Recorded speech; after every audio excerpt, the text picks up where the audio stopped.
Call to order the regular meeting in council chambers. If everybody could please rise for Pledge of Allegiance. I pledge allegiance to the flag of the United States of America and to the republic for which it stands, one nation, under God, indivisible, with liberty and justice for all.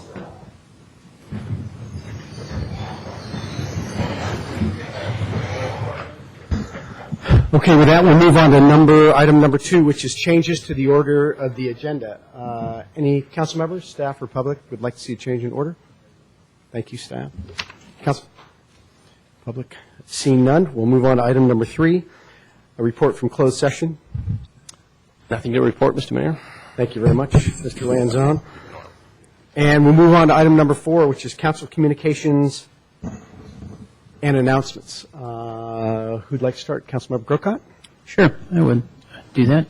I don't have anything to report from meetings or anything like that, but I did want to read a letter in light of June 6th passing, and this was written by Will Richardson of San Carlos. Hopefully I can get through this pretty quickly, if you don't mind, Mr. Mayor. Dear Editor, D-Day still looms large for many different people, not only the veterans who took part in the June 6th landings, but apparently not for the editors of the local newspapers who couldn't find any room even for a brief mention. Why, I wonder? Remembering the sacrifices doesn't glorify war. It says thank you to those who participated in keeping America free. That's all. The participants didn't ask for memorials. They did their duty, and most of them came home. Duty meant something then. Does it today outside of our armed forces? I was at my 55th high school reunion a couple of years ago. Seated at our table with their wives were Richie, who served in the Army, Billy in the Marines, Charlie, a paratrooper, and Izzy, who flew a light single-engine spotter plane, and I was in the Air Force, navigator for more than 4 years. We were lucky. We served mostly in peacetime, and we knew how lucky we were. We all had mutual friends or relatives who died in World War II or Korea, but we served nevertheless, and we remembered our classmates who weren't so lucky. Too bad the other local editors didn't remember. Why? Are duty and sacrifice no longer politically correct subjects for their newspapers?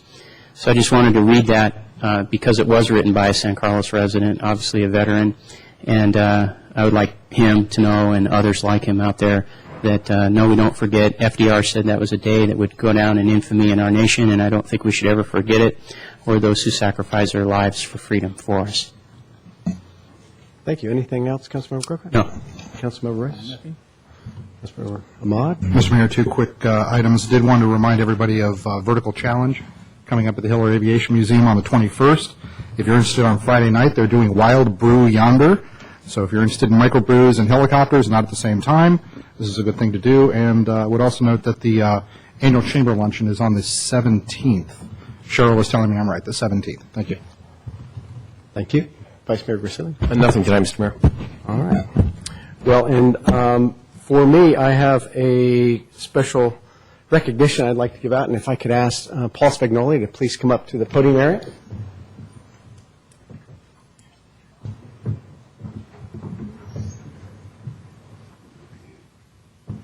Finally got a stand-up comedian mic. I'll be here till about 10:30. Tell your friends. This is Paul Spagnoli, and Paul has spent since May 2001 on the Traffic and Circulation Commission, and he is retiring from that commission. And we would like to recognize Paul with this plaque, which is given on behalf of the city and the city council. Our thanks for your dedication and service to the city of San Carlos. And I personally thank you very much, and also on behalf of the city for your hard work and. Congratulations on your success. I also feel compelled to point out that your chief, which is Chief Spagnoli of Benicia, is here, who used to be commander in San Carlos. So welcome back. Nice to see you here. And if you'd like to say anything, you're welcome to, or tell us a joke. No jokes. You're supposed to have all the cartoons, jokes, whatever. So. Well, now the pressure's on. Well, I'll leave it at thank you very much for your hard work. I really appreciate it. Okay. Thank you.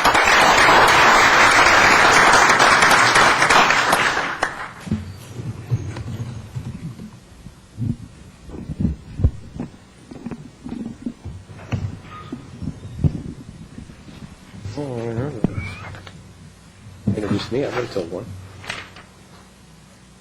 And with that, we'll move on to item number 5, which is public comment. And this is persons wishing to address the city council on matters, not on the posted agenda tonight. May do so. And I have 5 speaker slips, I believe, maybe 6. So could we please have Joe Rothengast come up and address the council? And this, there's a limit of 2 minutes on public comment.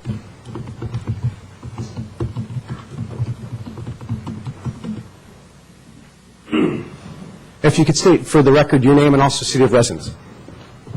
No problem. Joe Rothengast.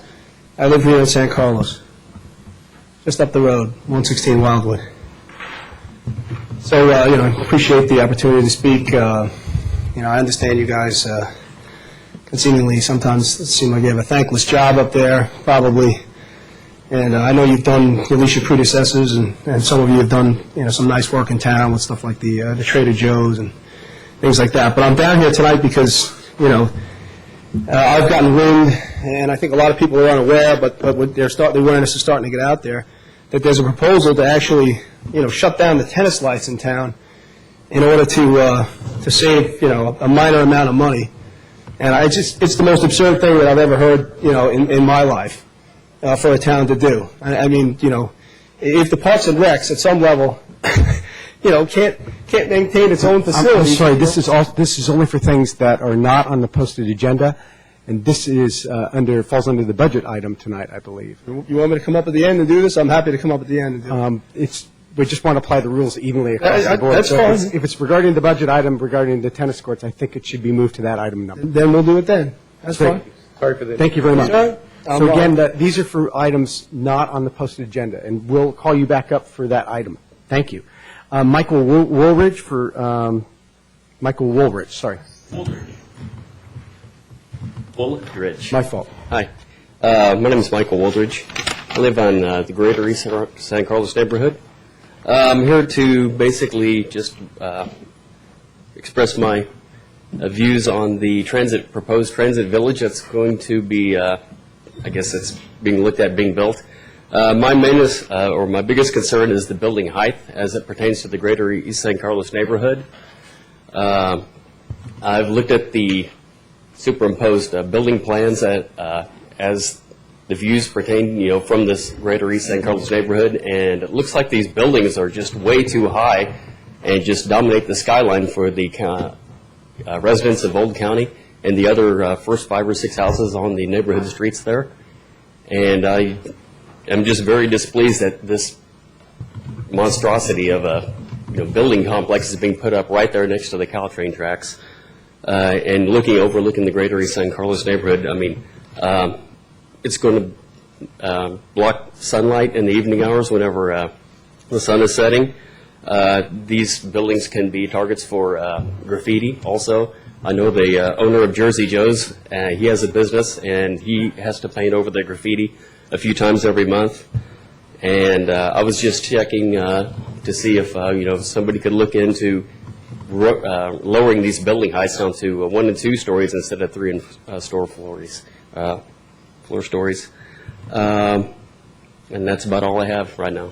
Great, thank you very much. I'd like to, can we put this letter in the court documents, or You're welcome to give that to the city can I clerk. give that to Christine? Thank you very much. Thank you.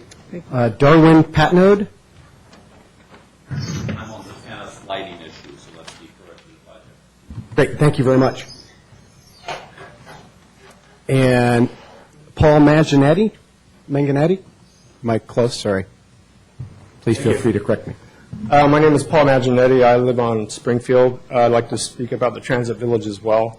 I feel that the proposed transit village will lower the standard of living for the people living in the East San Carlos community. It will provide an even lower standard of living for those who are going to be living in it. Living right on the tracks is not a very pleasant way to live. I strongly suggest that you lower it to 2 to 3 floors and increase the use of commercial and public use. The 2-foot reduction in pitch proposed by the developer, frankly, to me is insulting and insensitive to the needs of the needs of Greater East San Carlos. The increased, the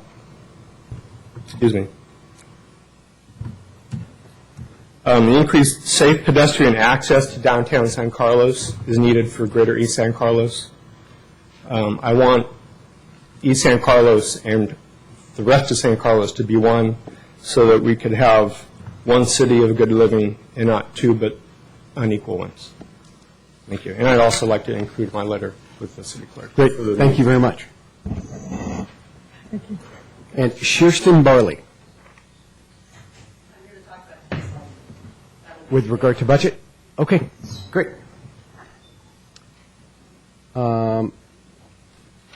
Any other public comment on items not on the posted agenda?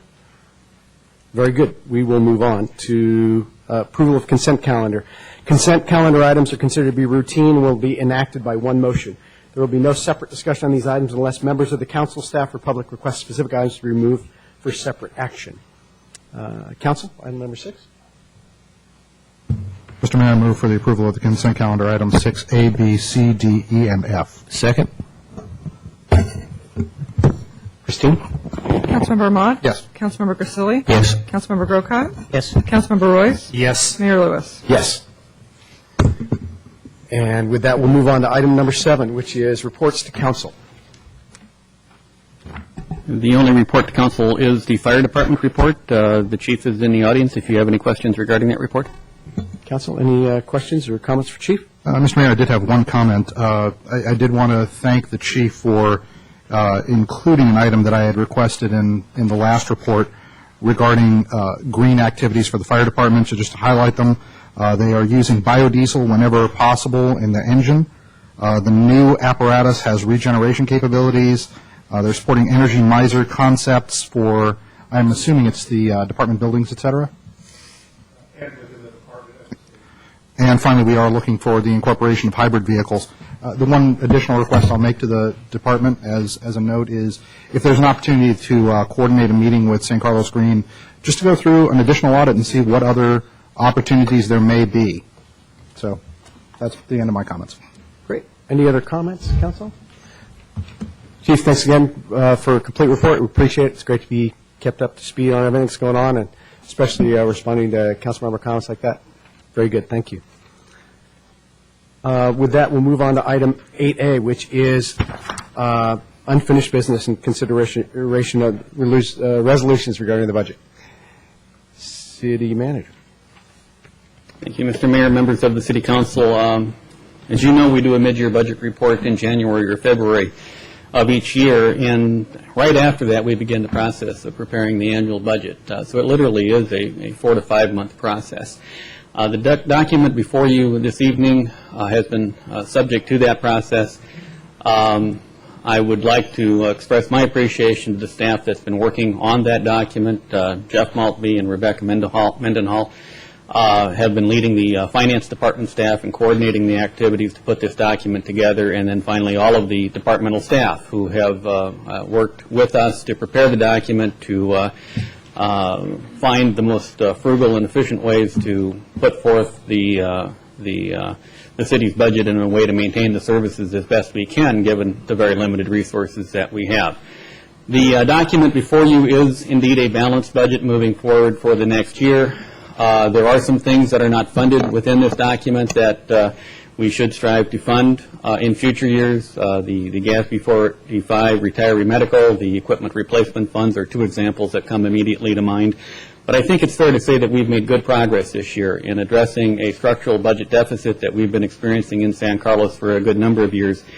We've done that through significant reductions in personnel and staffing as well as operational accounts throughout the city. As we've talked before, we've moved from 125 or 126 positions down to 110 now that are fully authorized positions within the city's budget. With that, it's, you know, it's easy to see why we are now to a point that we're looking at program reductions, and we're not able to offer all of the programs and services in this year's document or in this year's budget proposal as what we've been able to provide in the past.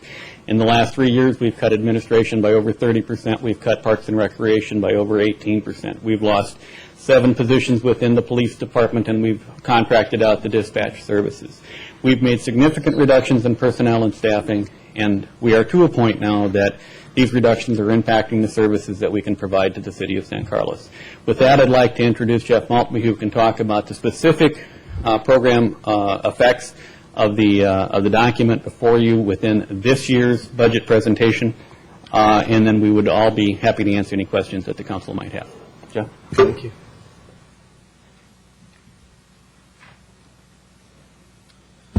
Thank you. Good evening, Honorable Mayor, members of the City Council. Jeff Maltby, City's Administrative Services Director.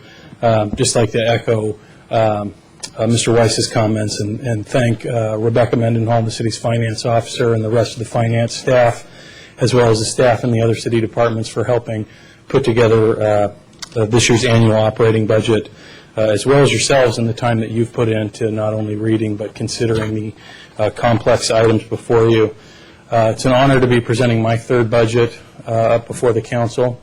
I wish it contained better news. It's, again, been a difficult budget year.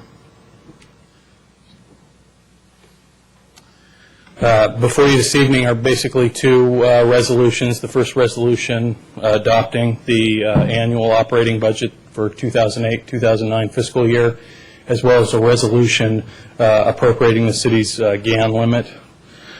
In terms of just providing some oversight, within this PowerPoint presentation, there really is no new information for the City Council. I'm providing this as sort of a summary of the process that we've gone through for the community, for those who haven't participated in the process, just to sort of bring them up to speed. In terms of putting together some of the base budget assumptions for the city, we're projecting about 3% increase in sales tax, about 3% increase in property tax. There are some mitigating factors that go into that change these numbers somewhat within the actual budget document. For example, sales tax is actually within the document goes up to about 6% because we're including new revenue for the San Carlos marketplace. The property tax number comes down for the year because of some adjustments we're making in a property tax refund that we've received from the county the last few years called an ERAF rebate. But in general, when you take those anomalies aside, the revenue is projected to grow about 3% in the city. The transit and occupancy tax, as you can see, much higher number, 20%. A lot of that's catch-up that we've been, over the last 2 years, we saw a big jump. We think it's probably plateaued. We hope to see it staying where it is. So the revenue number is 20% over the budget, but it's actually only a few percent over the actual number we received last year. So we're not projecting much growth in TOT. It's more of a budget thing. We have a slight decrease and slight increases across the board for fees for service within the city related to red light cameras and other miscellaneous revenue. The council's authorized user fee adjustments about a month ago, totaling $30,000. And then we've included within the revenue budget the $1.3 million the city receives in revenue for hosting the regional garbage transfer and recycling transfer station in the city of San Carlos. In terms of the assumptions we use for the general fund expenditures, we budget in this city salary and benefits at a 100% cost, including the cost of living adjustments, PERS and medical increases, and any other contractual obligations the city's aware of at the time we put the budget together. PERS retirement rates the last couple of years have stabilized. They do continue to increase. They do remain at a high level, but we aren't seeing the double-digit increases that we were seeing 5 or 6 years ago. So that is good news. However, the fact that PERS right now is having some difficulty along with the rest of the financial markets in terms of what they're projecting for rates of return on the PERS investment portfolio. However, PERS instituted what they call rate smoothing a few years ago, and so that should sort of balance out so that it keeps that rate relatively stable, plus or minus 2 or 3%. We've seen medical rate increases upwards of 10% over the last few years. We've got that built into the budget. We won't know until we get those rates over the next couple of months from the various medical benefit providers as to what the exact rates are, but we think 10% based on our historical average is probably close to the mark.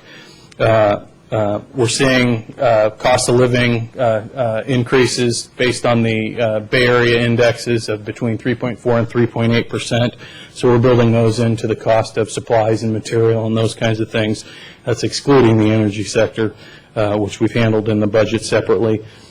We've been setting aside money for post-employment retiree benefits. That's basically retiree medical in this city to the tune of $680,000 that the city's now putting forth, paying 100% of the unfunded liability. We're approximately 80% of the way there.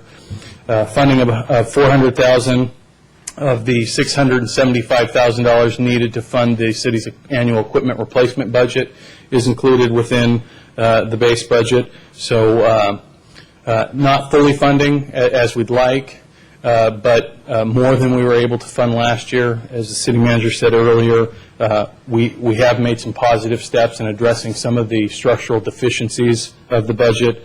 And then we've got increases for the fire department budget totaling about 9% based on their costs and the funding formula that's in place there.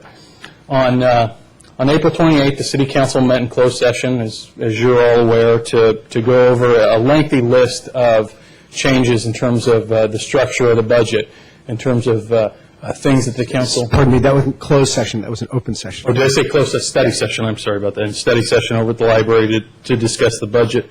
The council discussed changing, adding new things, new programs that needed to be funded, changing some of the revenue structure and fees associated with the revenue portion of the budget, and then considered a very lengthy list of program and service reductions in terms of looking at how they cut the budget. Council made several changes in terms of what the staff was recommending, provided direction to the staff. We've gone back. We've put this budget document together based on those recommendations. As you can see up here, when we ran out of steam after several lengthy hours and a lot of really good discussion at that study session, we had left a $7,500 deficit in the budget. Council directed staff to go back and find a reasonable solution to closing that rather small gap. And we're going to be taking that money out of the utility budget for City Hall, the electrical utility budget. We've got some grant funding available from the ABEG Energy Watch program, where we're going to be doing a small IT project with grant funding to put a device in place that will automatically shut down computers, monitors, and printers on the weekends and after hours, and we believe that will generate about $7,500 annually in terms of savings to the city. So that's how we addressed that minor deficit we were left with. The general fund budget balancing summary up here, this is what you did during the April 28th study session meeting on the budget. You started that evening with a $2.1 million budget deficit. There were about $500,000 worth of programs that needed to be funded next year, studies, elections, changes in terms of programs that were a priority that the council and the staff felt it was appropriate to fund. That brought your deficit up to about $2.6 million. You were able to adjust some revenues and make some minor changes within the budget to raise an additional $300,000 in revenue to bring that deficit back down to about $2.4 million. And then you made $1.1 million in reductions, very painful reductions. And over the last 8 years, the city has made many, many millions of dollars in reductions. City manager earlier summarized some of what's been done the last 3 years. As the years go on and we continue to struggle with the economy and the city's budget and the city's finances, I think those of you that have been on the council for a few budgets recognize the fact that these cuts that are being presented are becoming more and more painful, and they're hitting closer and closer to home in terms of programs that have been cut within the city. So after you did all those three things, you were still left with a $1.3 million budget deficit. The council decided, as it has the last several years, to take the $1.3 million of transfer station revenue that I mentioned earlier and put that into the general fund budget this year to offset the budget deficit. That money historically in good times is used to go into the general fund Fund 25 budget. That's the city's general fund capital improvement budget. Currently in the budget presented to you, there's no additional money budgeted in Fund 25 for general fund capital improvement programs in this community. There are programs that are recommended in the budget, but they're living off and drawing down the existing fund balance there. So that's a significant problem in the future that the city will have to address in its budget problem. That can't go on forever, but this year we were able to do that and maintain services. To give you some idea, I won't spend a lot of time on this, of where the cuts fell across the board in the departments. 13.1% in the Administrative Services Department, bringing that department's 3-year cut total up to about 30%. 5% in the City Manager's Office, 9.2% in Parks and Recreation, a lighter cut this year for police of 1.8%. However, as the City Manager mentioned earlier, there's been some fairly significant cuts the last several years in the Police Department, getting down to the point where this year we were looking to present a budget based on some previous council direction that tried very hard to maintain public safety at the current level. The budget was able to provide some one-time funding. This is out of savings that was generated from last year's budget. We used $30,000 of one-time funding for a potential special election in November, $90,000 for a revenue measure, $100,000 funding for a user fee study, $250,000 towards retiree medical, and $500,000 for the city's economic uncertainty reserve. The reserve had originally been set up and tried to be maintained at about 10%, which is a very low reserve for any city. But as the city's budget has expanded over the years and gotten larger, that $2.5 million that was in that reserve fund is becoming a smaller and smaller portion. So we recommended putting $500,000 into that reserve this year to get that back up to at least what I would consider to be a minimum economic uncertainties reserve level. These are some of the highlights in terms of what was cut or added or changed within the budget. So it's $500,000 for the Belmont San Carlos Fire Department in terms of an increase to that particular budget. Increased funding for the San Carlos Shore Disaster Preparedness. That's a full year's funding. In the City Manager's Office, there was increased funding for community development consultant to be funded by, is that community? That's actually construction and demolition for the recycling program. Excuse me, yeah, construction and development. Reduction of miscellaneous expenses, including conferences, supplies, and outside services. Resume charging for solar permitting fees. In administration, we increased funding for an actuarial study. We reclassified a systems analyst to a senior systems analyst to make up for the fact that we were also reducing the number of systems analysts from 3 to 2. We eliminated 4 vacant positions, a financial services manager, a systems analyst, a receptionist, and an administrative clerk. That's actually a half-time administrative clerk, half of it being in administration and half of it being in the Parks and Rec administrative offices. Reduction in operating expenses throughout IT, HR, and finance. In terms of community development, there's a significant change here, not so much dollar-wise, but philosophically, converting 2.25 outsourced planning positions into 2 full-time city employees, a reclassification of Building Inspector 3 to a Building Inspector 1, and a reduction in residential design. By the way, I'd be happy to talk with you, and the department heads are here. I'd be happy to talk with you further about any of these reductions or provide any additional information. I'm trying to go through this quickly for the benefit of the council and the public's time, but still try to get to it. In terms of Parks and Recreation, there were many. The Parks and Recreation Department is a varied department. They provide a wide range of services and programs, so they have a lot of different changes in terms of the budget this year. They eliminated 1.5 vacant full-time positions. Technically, that really should be more like 2. A recreation supervisor that had been half of which had been eliminated in the last budget, so half was eliminated in this budget, but it's a full position that's been reduced in practical terms. A recreation coordinator position was eliminated, and then the half of the administrative clerk that they share with Human Resources was eliminated.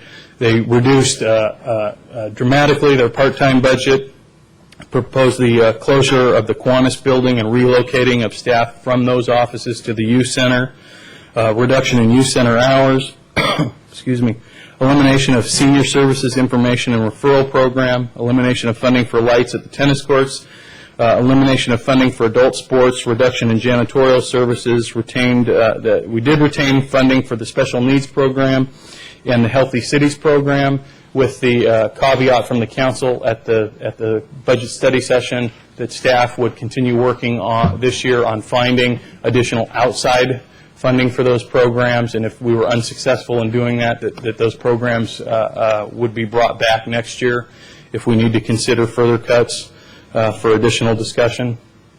The police department eliminated the PAL Police Athletics League program. They were able to increase revenue as a result of their red light camera program, increased revenue for false alarms and permit fees in the community. The Public Works Department increased funding for full-time Public Works Director. Currently we have a contractor in that position who, because of the nature of being a contractor, is able to provide those services for a lesser amount than what a full-time Public Works Director would cost the city out in the market of cities. Reduction in outside services in terms of Public Works, and sewer fee increases. These are the positions within the city that were eliminated, full-time positions that were eliminated within the budget. I've talked about all of these, but that's all of them grouped together, and some of the changes. We did add, as I mentioned, a Public Works Director. We're adding 2 planner positions. So we're cutting 2.25 contracted planner positions out of the budget and adding 2 full-time planners. There's no cost to the city. It's the same dollars, but a different method of providing those services to the community. The equipment replacement fund, as I talked about earlier, we've got approximately $400,000 of the $675 of the annual funding needed within the budget. That's an improvement over what we were able to fund last year. We will return in the fall after we've closed the current fiscal year's budget to share with the council any savings that were accumulated in this budget and provide some recommendations to the council how that funding might be used. In the past, we've used it to fully fund the equipment replacement, and as well as putting some minor funding into the Fund 25 capital budget. Just give you an overview of the budget that you're being asked to adopt tonight. The fund balances within the budget for unrestricted, you can see there the general fund balance will be starting out at $3 million, dropping down to $2 million. The restricted fund balance is shown growing. A lot of that is the GADSB 45 money that you're putting in place. So that's restricted money, and at some point over the next couple months we anticipate that a good portion of that reserve will be moved out potentially into some form of trust to begin funding that liability. The revenues contained in the budget for the general fund are $24.3 million, expenditures $26.8 million. We'll be transferring into the general fund $3 million from other city funds, including the sewer fund, redevelopment agency funds. We'll be transferring out approximately $500,000 from the general fund to other funds, including equipment replacement, park and lieu, and other items. One-time expenditures within the budget total $220,000. One-time transfers out $750,000. You can see they're listed there at the bottom in terms of what they are, but that's GADSB and the Economic Uncertainty Reserve. Budget highlights this is showing you the general fund fund balance over time. As you can see, it's been shrinking in terms of what's budgeted, anticipated budgeted this time last year, $2.6 million down to $2 million. We're projecting that will continue to shrink over the next few years if we don't continue to cut or raise additional revenue. The revenue summary, this will show you, again, sales tax and property tax. We discussed that earlier. The expenditure summary, salaries and benefits for the coming year, proposed $14.5 million of the city's $27 million general fund budget. Operating capital outlay is actually declining in the coming year due to budget cuts. The fire budget, as I said earlier, is growing by approximately 9%. And this gives you an idea of where the city is spending its general fund dollars. Like most cities, more than half of the city's current general fund expenditures are for police and fire, public safety. About 20% of the city's budget is for general governmental. That includes administration, but a lot of other, building maintenance and other functions. The Parks and Recreation, 16%. It's the police and fire budget within this particular budget year that's growing more than any other category. The 2009 general fund transfers, this is kind of a legacy slide that we've had up there the last few years to clear up some misconceptions in terms of the fact that we show an expenditure number of about $27 million and a revenue number of about $24 million. And some folks that are new to the complexities of governmental budgeting and accounting don't consider that to be a balanced budget, but it's because there are other budgets within the city and other funds, as I mentioned, the sewer fund, which is an enterprise fund, an RDA, and other sources of money that pay the general fund back for services performed for employees. We're not a big enough agency to have a redevelopment agency that is a separate entity that has separate staff, so that agency pays the city for some of its time. The sewer fund pays the city back for time spent in terms of that function, and this slide represents how all those transfers occur back to the general fund. The capital budget, we've got a number of programs that are being presented this year. Up here, they're included in the budget. They include projects in the sewer replacement arena in terms of street maintenance. There's money in there for building and facility improvements, traffic signal, street and sidewalk improvements, parks improvements, a synthetic turf project at Highlands, as well as a number of projects within the redevelopment fund. As you will recall, this last year we adopted, the city issued about $7 million in RDA bond debt for new RDA projects. Those are all listed within the existing capital budget. And then there's a whole host of unfunded projects, and this is really maybe could be described as the tip of the iceberg in terms of the projects that I think this community would like to see, would certainly welcome if they had the resources.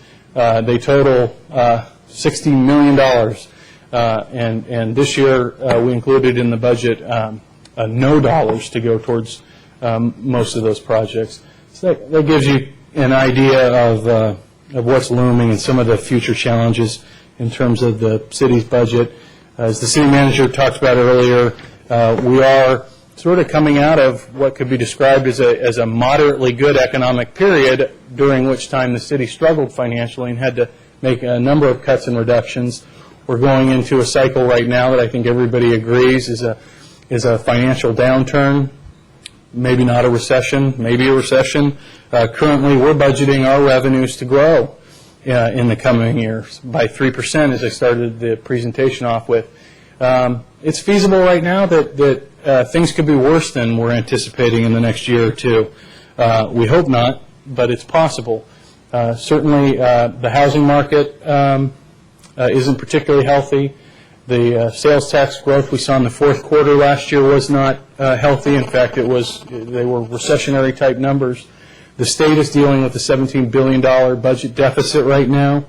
The state has a nasty habit of finding a way to have local government help them pay for their budget deficit so they don't have to cut. We do have some protections that are in place now that weren't in place in the past, during past downturns. but we'll have to see what the state does. We do anticipate that they'll probably find a way to take anywhere between $10,000 and $350,000 from the city of San Carlos next year.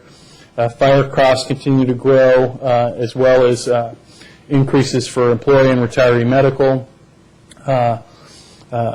Equipment replacement funding, as I've mentioned, is not 100% funded. All the city's current labor contracts are up for renewal, so we anticipate some changes there. But as of today, those are unknown changes. And those are just a few of the challenges we face. I'd be happy to answer any questions you have about the budget. Thank you very much. Thank you very much, Mr. Maltby. Council, do you have questions at this point in time? Or is it council's pleasure to take public comment at this point? Okay, I have 3 speaker slips for the budget. If anybody else would like to speak, you're certainly welcome to approach the podium, and if you do feel inclined to speak, please fill out a speaker slip after you do. If somebody else has already talked about your point of view, you can profess support for that point of view. You don't necessarily have to take the whole 2 minutes to repeat it. With that, I'll start with Joe Rothengast. I'd like Darwin to go first. Is that all right with you? Darwin, please. Sure.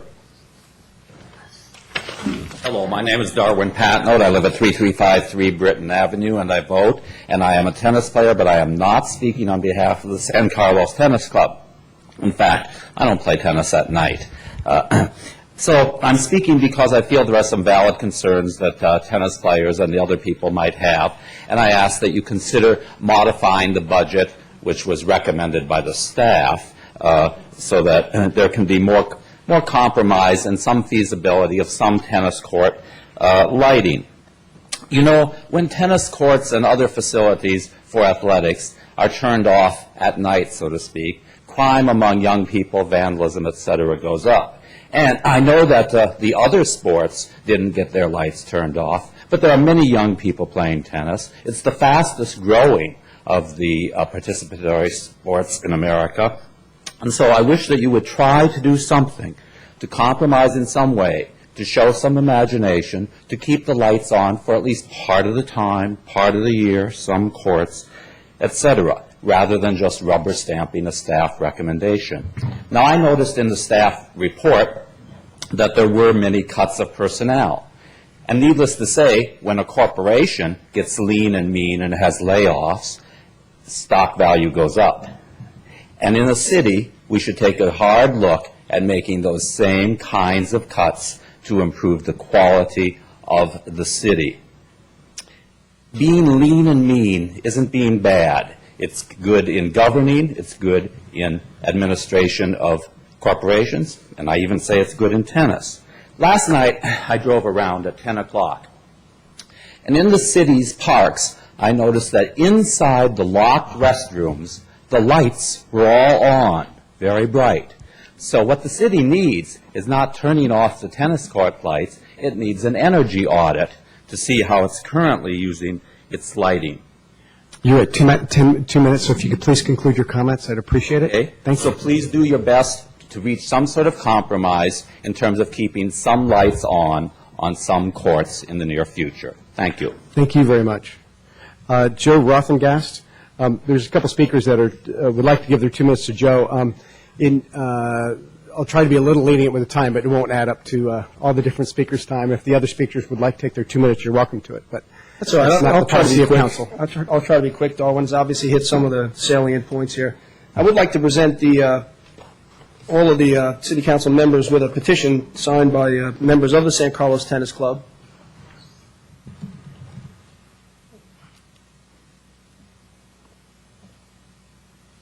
To be entered into the record.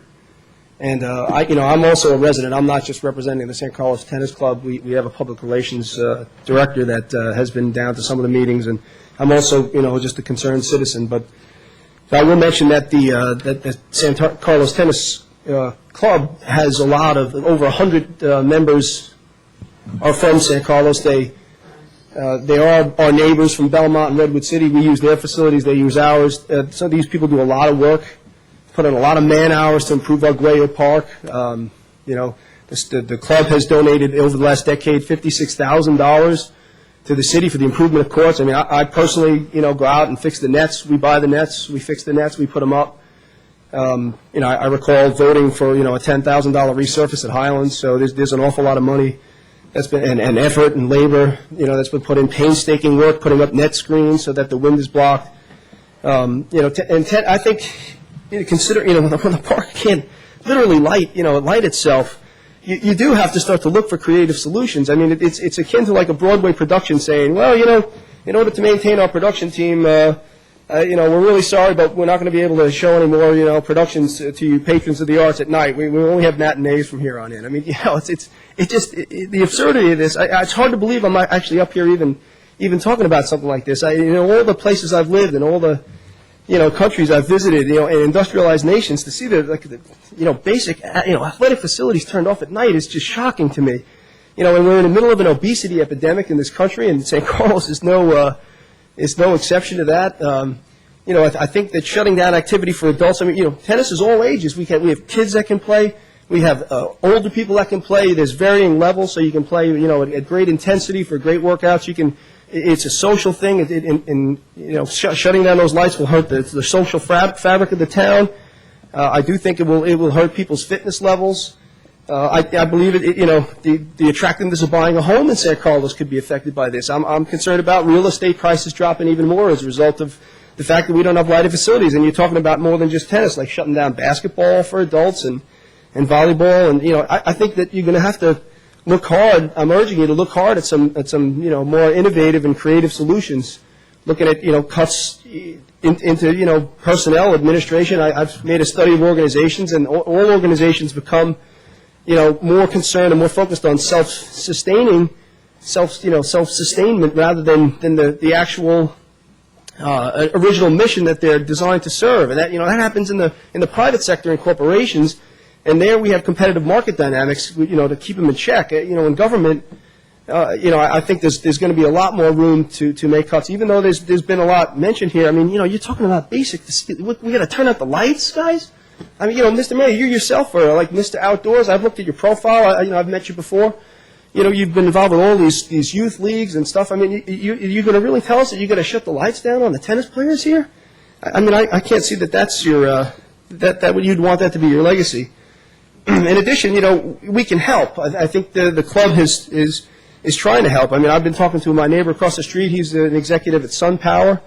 We're talking about possibly, maybe getting some solar panels installed to help offset the prices. But this abrupt, like shutting everything down on July 1st it's come up fast. It doesn't make any sense. It's a minuscule amount in this. You're talking huge numbers here, and $15,000 just doesn't seem like an awful lot of money. It seems like you can come up with more creative solutions to get the budget to light the athletic. I'm going to have to ask you to conclude your comments, please. Sure.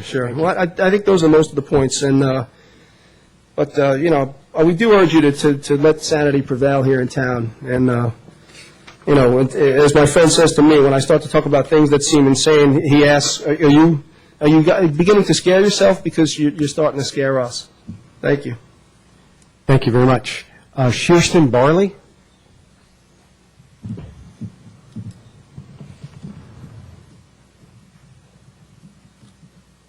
Hi. As I mentioned earlier, I'm also here to ask you to reconsider the closing down of the tennis lights. I noticed in the list of budget amendments, it says except by permit or fee, which maybe leaves some loophole open, but it doesn't sound like for individuals that's very helpful. I can't see myself applying for a permit to play tennis on a regular basis, so I don't know what that means. I do know what a structural deficit means, and that means if you shut down the lights this round, they're not coming back on, and I have some concerns about that. I also believe that you've got a bias here. Let's say there's a disproportionate impact on working adults when you talk about doing things like this. Right now it's not so obvious. As we go into the winter months, it will be. Those of us who are not able to play during the day will be heavily impacted by this decision, and I think that would be a shame. I was part of the general plan visioning exercise, and we have some lofty goals here, And I don't feel like this particular cut is consistent with our notion of being the city of good living and some of the other loftier goals that we have here. From tonight, I learned that we've figured out how to save $7,500 by shutting off the monitors at night. I think that's fantastic. I think there are probably some other ways we could do things like that. To the earlier gentleman's point about maybe an energy audit, I've learned that we have $500,000 going into an economic uncertainty reserve. This line item that we're talking about tonight is $14,000. And I've also learned we're spending $1.7 million on artificial turf at Highlands. I don't know anything about that other than that's a whole lot more than $14,000.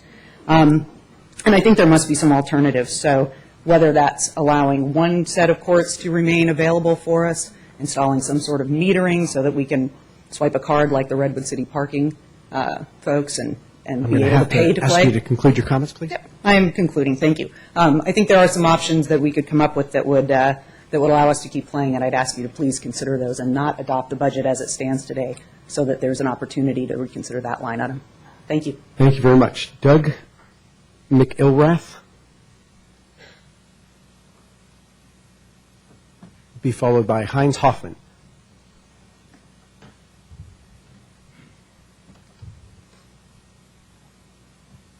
I'll call the next speaker. If you could be ready to speak right away. Heinz Hoffman will be next. Heinz Hoffman right here.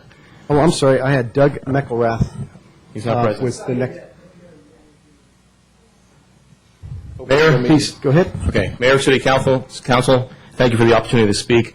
It was last minute for me to come up here. I don't have a prepared speech. I do want to say I'm a 10-year member of the San Carlos Tennis Club, a 19-year resident of the city, and I'm also a 28-year veteran of the San Francisco Police Department.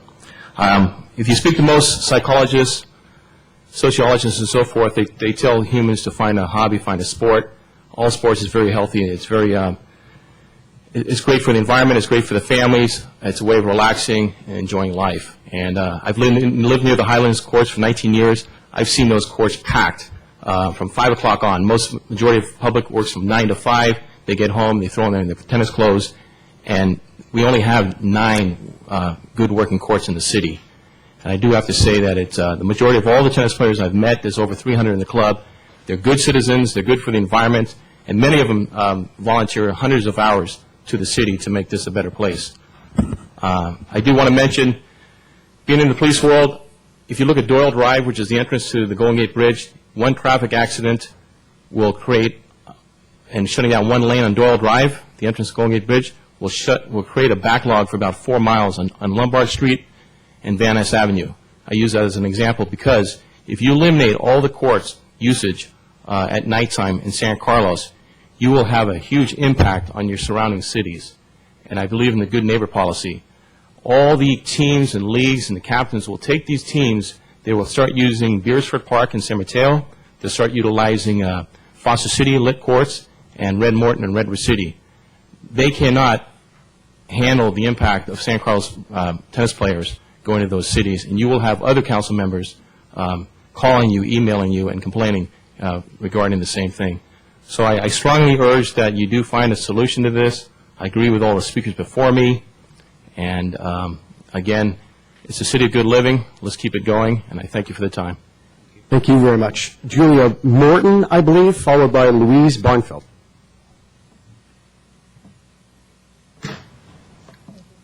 Is Julia Morton or Wharton here? Sorry? You wrote it quickly, I take it. Yeah. Hello, thank you for letting me speak. I'm a San Carlos homeowner for over 10 years. I love San Carlos. I'm also a tennis player and belong to San Carlos Tennis Club. But I'm not just talking on behalf of the tennis club. I'm also talking on behalf of people who don't belong to tennis clubs. But I live right by Burton Park, and I see people, just go out and take their kids for the first time to do some exercise and play tennis. So I'm trying to talk on behalf of everyone, not just the San Carlos Tennis Club. And I agree with all the speakers before me how important it is to do sports, and that especially for working people who can't do the exercise during the day, and especially with the hot weather we're getting, it's really nice to get out at night and be able to play tennis. Tennis is also, as you know, a sport that doesn't cost money. It's not like you have to pay a fee to belong to a soccer club or something, or baseball or something. So it's a sport that anybody can play at any age, and it's really important to allow us to be able to do that. I don't know if the proposal is for all the lights, but I just wanted to mention, I know at Burton Park, there's also basketball near there too, and people go out at night, they play the basketball, they play the tennis, and the lights are really important, so I hope you'll reconsider. Thank you. Thank you very much. Louise Barnfield, followed by, I think it's Al Russell, or Rinzel. Thank you for letting me speak. I agree with all the previous speakers regarding the tennis lights at San Carlos. I am a member of the San Carlos Tennis Club. I'm a resident of San Carlos for 5 years. I've been playing in the San Carlos area for 8 years, and I agree with everything that's been said, but I speak personally for myself because I believe there are many more like me. I'm a full-time working adult. If you adopt this principle, then you are preventing me from playing tennis pretty much any weekday whatsoever, particularly during the winter months. And that's my main social activity and my main source of physical exercise, and believe me, I need it. I request that you seriously consider repealing this consideration, at least until you've discussed it fully with the San Carlos Tennis Club, to come across some sort of realistic method in which payment can be made for something that is an individual and ad hoc activity. It's not like an organization who can request for fields to be lit for a particular event or not. This is important to the entire community on an individual basis. If you don't, then realistically, I will be forced to go and play my tennis elsewhere with friends in Belmont, in Redwood City, in other places where courts are lit. If I do so, I will dine and I will drink after our matches at those places, at those establishments. I will take my business to their supermarkets to shop on the way to the club or on the way home. And for many, many reasons, I feel this is a huge detriment to our community. Thank you. Thank you very much. Al, is it Rinzel or Russell, followed by Linda Burrows?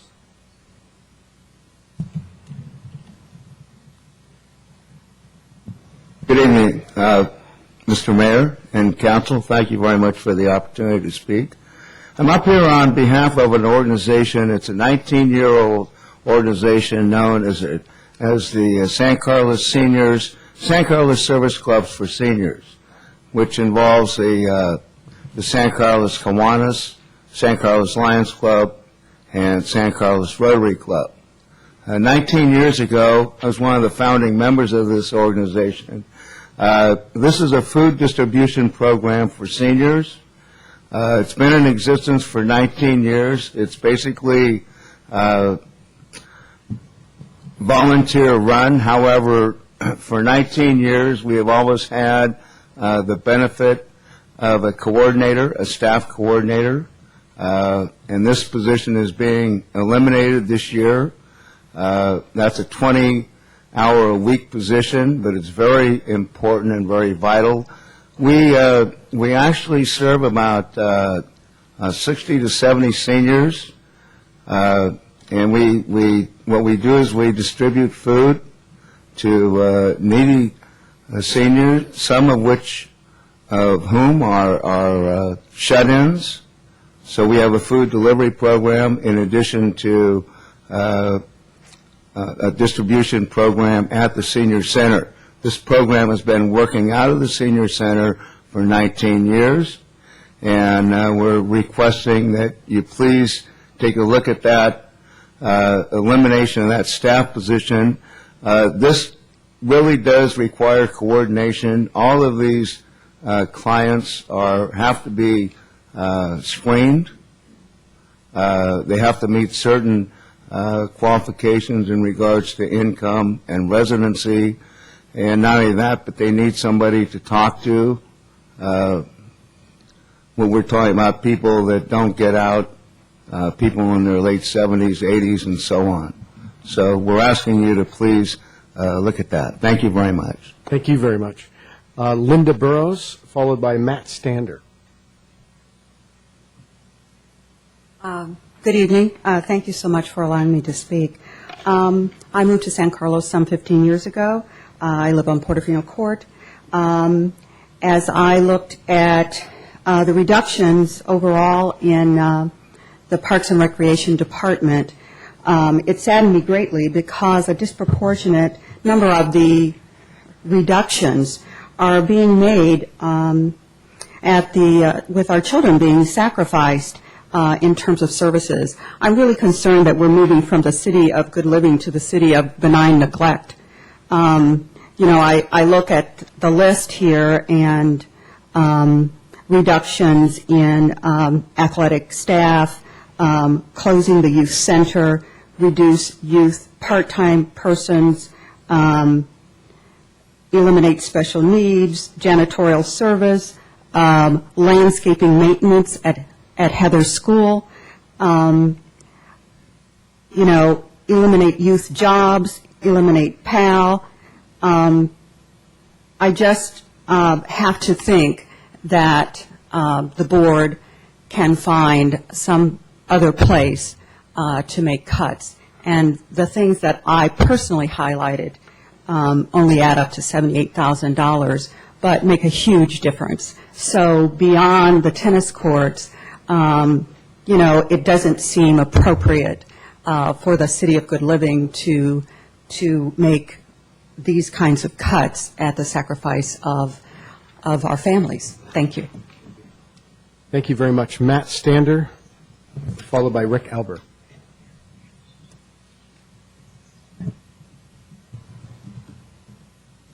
Thank you.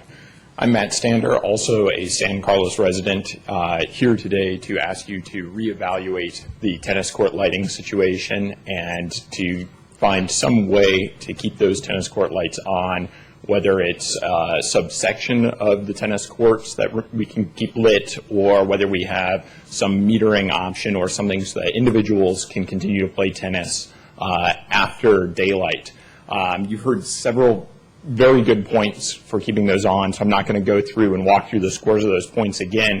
However, I think one of them stands out in particular, and that is the idea of all of the San Carlos tennis players basically finding other cities to go play tennis in, and also to spend their money to go out afterwards, to meet beforehand, to do shopping and those things. Certainly for me, if the tennis courts in San Carlos aren't on, I will find other places to play tennis at night, primarily not in the summer, but in the winter time. And those other cities will get those dollars. The stores will do better. They'll get the tax money and those things. So I think that's certainly something that I asked you to consider, as well as all the litany of other points that you've heard from the other people supporting that issue today. Thanks. Thank you very much. Rick Albert, followed by my last speaker slip, Doug Mickelreith. Thanks for providing the time for us to address you about these issues. I'm also a tennis player, and I second everything that's said about the lighting situation. But my primary point I wanted to make here has to do with the Adult Basketball League.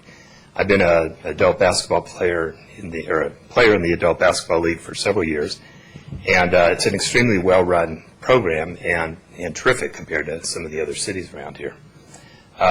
When I heard that it was going to be cut out to save supposedly $57,000 in expenses, I did my best to ferret out the information that was available as far as the stated expenses of the league and the revenue that was generated by our annual dues. And I can't make those numbers add up. Maybe you've discovered that there was a problem in what was presented to the council as far as the revenue and expense numbers on the Adult Basketball League, but when I add the numbers up, it appears plainly to me that it's a program that makes money, and I would really like to see a better financial justification for your decision to eliminate the program. For instance, the public documents that I could find showed that the revenue generated by the Adult Basketball League was $42,000 a year. And it stated in the same document that by eliminating the program, you would save $57,000 a year. To me, that obviously implies that the expenses of the program are $99,000 a year. Sounds reasonable until you consider that we play 84 nights for 3 hours in those nights. In other words, 84 times a year, we play for 3 hours. In the gym, during those 3 hours, we have 4 people working, 2 referees, 2 scorekeepers. If you divide the $99,000 expense by 84 nights, the city appears to be spending $1,600 per night to hire those four ask you to people. conclude your comments. Okay. To me, those numbers don't make any sense at all. If you simply take the dues that we pay, $44,000 a year, apply it to the 84 nights, you've got $500 a night to spend to support adult basketball. I know that there's other expenses that could be in there, like rent and insurance and some of the overhead of the administrators, but that isn't apparently added to the expenses. Thank you. Great, thank you very much. Doug Mickelraith? If there's any other public comment, please come over toward the podium. You can fill out a public speaker slip when you're done. Where would you Please. like it? That's right. Go ahead and give it to the city clerk when you're finished. Thank you. Hi, Doug McElwraith. I'm a resident of Mountain View. I've been a long-time member of the San Carlos Tennis Club. And while I arrived a little late here tonight, I'm pretty familiar with all of the ideas and proposals and things. And I think we've probably heard quite a few of them that, especially the solar-powered concept, as well as the metering lights and/or USTA team fees for court rentals. But I think as a kind of a final option is I would at least recommend that we can shelve this part of the proposal for 90, 120, 180 days to give us some time to come up with these to see how viable they may be. I'm saying this in the backdrop of the idea that, as we're coming to the summer solstice, we're talking about an hour's worth of lights a night. So the amount of savings that you'd get over the next 4 to 6 months would be minuscule. And I think once a policy's implemented, it would be much harder to get it reversed, especially if we are able to come up with some positive sort of win-win solutions. Thank you. Thank you very much. Gail Gose?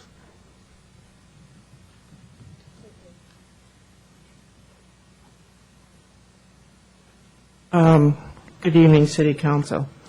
I'm personally speaking on behalf of tennis, but agree with the need to maintain the other sports, including the outdoor lights at the basketball courts at Burton. There's always people on them. Specifically, at the last council meeting, first of all, I appreciate all the cuts you have made in salaries, administrative, et cetera. But just for example, at the last council meeting, you approved a fairly large raise for an employee you're going to keep on for another 6 months. It seems like you talk about you're not going to do it, and then you end up voting for it. Except for one council member, usually it's Matt, who's objecting to adding a new position or raising someone's salary.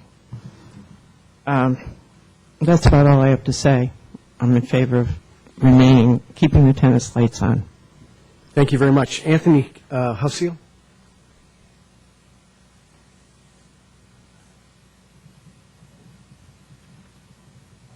How's it going? Just want to say thank you for letting me speak. And I'm here to talk about also keeping the lights on at Burton Park as well as the adult sports programs. Because me and all of my friends have, the last couple of years, been taking part in the adult sports program since we've reached 18.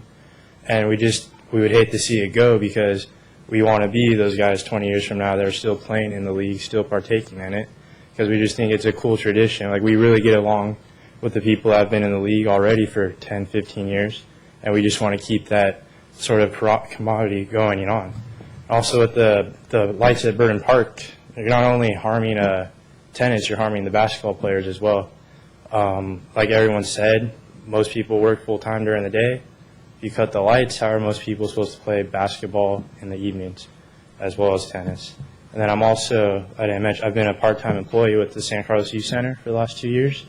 And I know I'm well aware of the sort of the healthy city thing and promoting healthy living for the kids and stuff.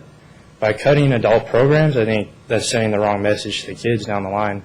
Because I'm also a nutrition major at Cal Poly San Luis Obispo, and it's well proven that if one parent is obese or two parents are obese, there's a significant chance that that child is going to end up obese And by cutting adult sports and adult activities outside, that's really only going to increase the chance of obesity. That's not going to make a parent healthier. And so that's not really sending the best message to their kids either, when they see that their parents are spending the evenings inside versus being outside, being active and stuff like that.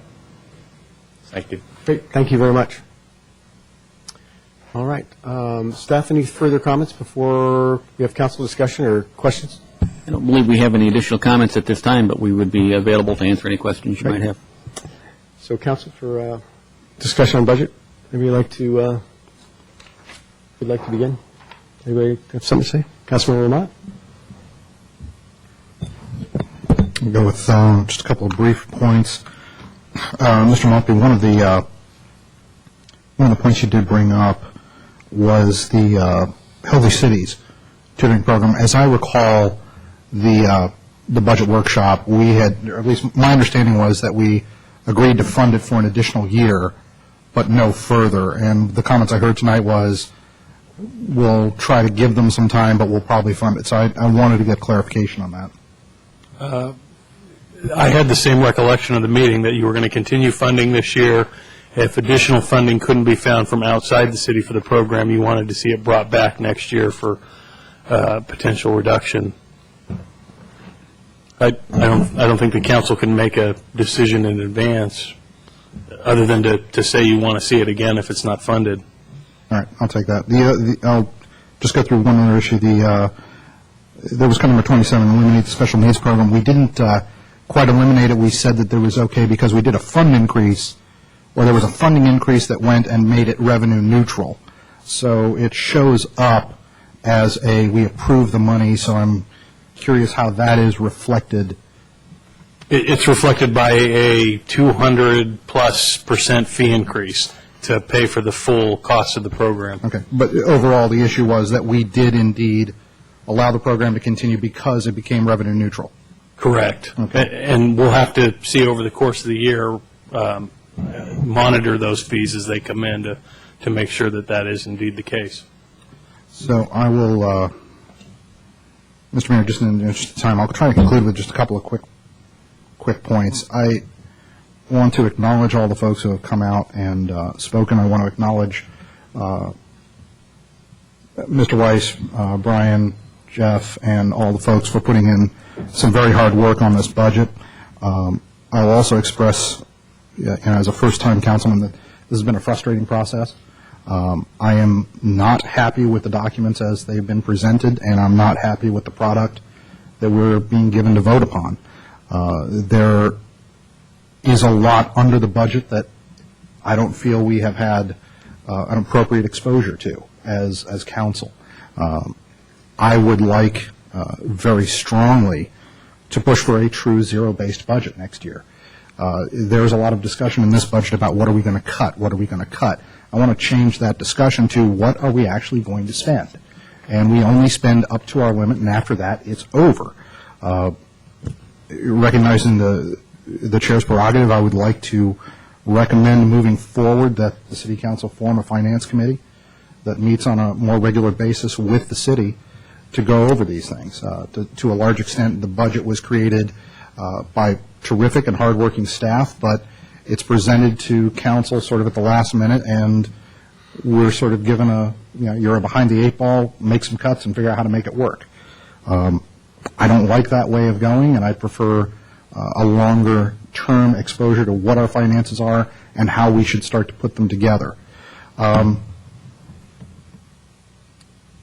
To the issues that have been talked about tonight, one of the I want to tell you that I want to acknowledge everybody who came out here and spoke.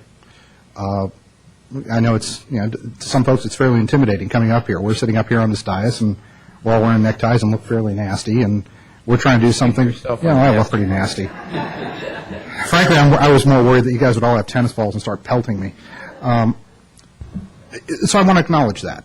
And I also want to acknowledge that a lot of folks have written in saying, I'm paying property taxes, this is the city of good living, and you guys have to be just total knuckleheads to do this. I get it. I acknowledge it. Frankly, I don't like making these cuts either.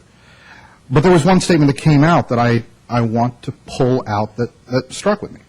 which was let sanity prevail.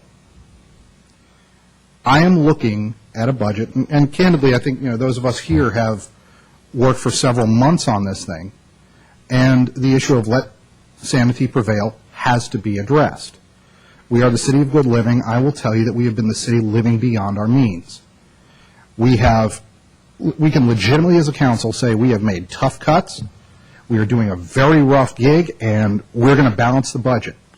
I'm looking at the constituents and saying, guess what? There's an iceberg. We're going to hit it in 2011, and we're going to name it Vallejo. And the choice is turn or die. I don't feel I'm doing my job unless we come up with a sustainable budget and can avoid the iceberg. To some extent, the directives to can we find money here, can we find money there, can we push stuff back and forth, is truly rearranging deck furniture. And I'm using those metaphors very literally, which is why I'm pushing for a greater finance look by the council, greater oversight, and really getting down to what as a city do we want to invest in. Folks have written in saying, I pay a lot of property taxes. I agree. And for a lot of folks, you're going, you pay your property taxes, you pay your mortgage. This is the one thing you enjoy.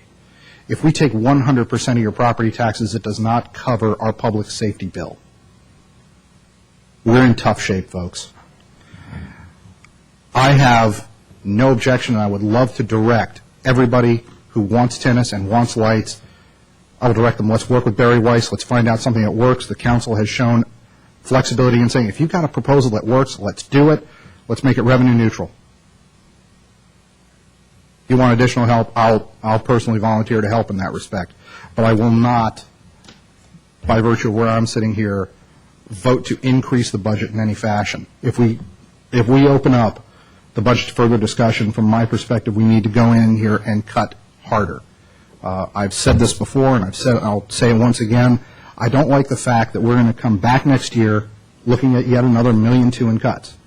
It's the wrong thing to do. I think every city employee and every person who enjoys a program here is going to be looking over their shoulder, wondering what's next. If we're going to do cuts, let's do it. Let's do it once. Let's do it to a sustainable level, and then let's move forward and build. It's frustrating. I'm angry. I understand and empathize with everybody. I lettered in tennis in high school, and it's annoying, and I share your anger, and I yield to the chair. Thank you. Councilmember Brokaw? Sure. Based on what I heard tonight, I think I probably have some questions. First for staff. I heard somebody mention about a solar-powered option or a metering option for the lighting, and if Mr. Weiss could come up and speak to that. I was also intrigued by the idea that we do have the summer months perhaps before lighting really becomes an issue in the winter months. And could anything be done in terms of studying this and avoiding this trouble with the $15,000 item? And just to that point, too, if you could speak to if there's ever any overhead involved in turning on the lights. In other words, if there was some funding that came forward from the private sector to help pay for this, is that flick of a switch, or is there overhead involved as well? Thank you. Barry Weiss, Parks and Recreation Director. I believe I heard 3 points in there, and I'll answer all 3, and then let me know if I missed anything. The solar option, first I heard of it was tonight when the gentleman came up to the dais. And if that private vendor wants to install those solar panels to help, we would welcome that. We don't have the money to put it in ourselves. Second thing, the coin-operated or the credit card operated, I've operated those types of mechanisms in other cities, and they are not cost recovery. They're not revenue neutral. They're a control measure. We're looking at a charge of $20 an hour. I doubt if somebody's going to walk in very often and run their credit card through and put $20 an hour in. Those do not pay for themselves. Typically, I don't know of any that have. I'm sure they're out there. Also, we don't have the upfront money to put that in. As far as the overhead to turn on the lights, it's not very complicated.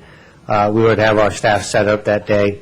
and go from there. So if money was forthcoming from some external source, if the revenue was raised by, say, the tennis club and others that are concerned and wanted to pay for that on a yearly basis, it's something. Correct. If someone were to come up with $15,000, we'd have the lights on every night. If they come up with less than that, we'd have that prorated amount. I've had discussions with the tennis club to see how that might work with them facilitating collection of some funds. There's obviously an issue with that because they're not necessarily in a position to play that role, but we have had some discussions. But it comes down to dollars.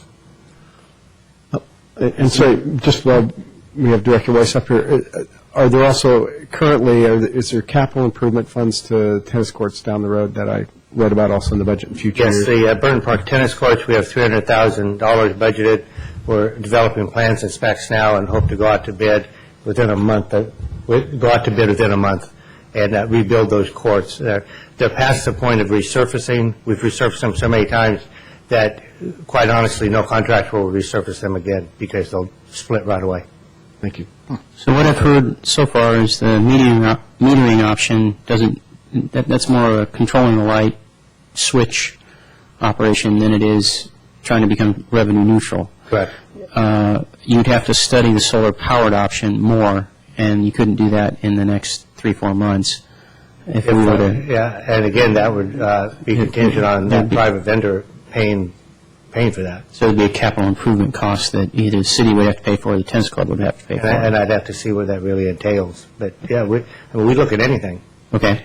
And then one other question, steering away from the tennis. It was mentioned about adult basketball league being revenue, the revenue and expense numbers not making sense to that person who obviously is limited in some of the materials perhaps available without, studying it in depth and coming down to City Hall and asking for everything. Could you speak to that? I'm unclear on the question. Well, the question of the speaker was that to that person it appeared that the adult basketball league makes $42,000 a year instead of being in a deficit. And so I would question you if you could straighten out what those numbers are. And just perhaps on both of these subjects, just a more general question, if you will, fees for service. Our building department pretty much runs on fees for service, as does the planning department. So why can't we do that more with Parks and Rec? We've got all these programs. People want them, obviously. And obviously, if you're doing some of these sports that don't require you to belong to a country club or a weightlifting facility or something like that, is it all that unreasonable to expect the city to have the city provide the infrastructure and the management, but ask the citizens who want to use those kinds of things pay for it in full? Again, I think I heard a three-part question. I'll attempt to answer all three. We do charge fees in a lot of programs. Some are small fees, some are large fees. Adult softball, it's $700 and some that we charge. Day camps are $200 and some for a session. Other fees, of course, are smaller, and we do look for cost recovery in areas that we can. In fact, philosophically, we're different than a lot of Parks and Recreation departments. A lot of Parks and Recreation departments charge as low as they can get, as low as they can, with the thought being to entice a lot of people to come in. We take the other approach. We charge our fees according to what the market will bear, and then for those who can't afford it, we subsidize behind with scholarships, et cetera. And we have both donations that come directly to the city as well as to the foundation that help with that. So we do charge fees. As far as adult basketball, according to the budget figures, we're budgeted for $31,200 in revenue. Not every session fills up completely, of course, and we're budgeted for $54,000 in expenses. So it's not revenue neutral there. Can that vary from season to season? Absolutely. But those are the budget figures that we're working with.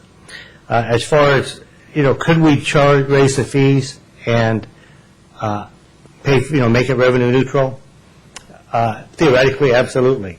We do have two issues. The first issue is it is becoming more difficult now. We're finding out to get into the schools next year for adult activities, and we can only play adult basketball and adult volleyball in the school gyms, because we don't have a gymnasium that's run by the city for adults. And let me just interject here, too. This budget cut of $57,000 involves not only basketball, it involves volleyball, it involves one softball league, it involves youth basketball that we no longer offer, it involves training and that kind of stuff, but it's more than just basketball. But the other factor, if we were to increase the fees, we only have one staff person left in the athletic unit. We took out the management position, the mid-management position, the recreation supervisor. We took out the halftime clerical support that unit had, and we took out the part-time staff support that unit had to come in and do things like put together schedules and that type of thing. We are left, other than the people who actually open the gym or turn the lights or keep score at the softball games, we have one person left. And that person will do the facilitation and coordination of all the athletic fields, the tennis courts, the youth center gymnasium for youth sports programs, the sports camps and the sports classes that we do through contract. So we've only got one person. I'm sure I'm forgetting something that will hit me right in the head as soon as I end here of what else they're doing.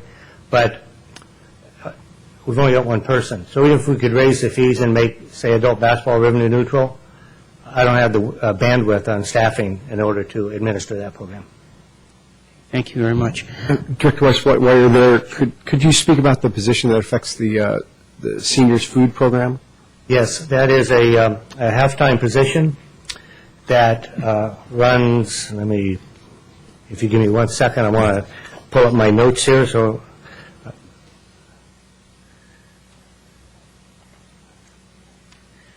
that is a position, it's halftime at the adult center. They coordinate volunteer recruitment. They coordinate the senior food programming, specifically Caring Cupboard, as well as some other smaller types of food programs, particularly for homebound seniors.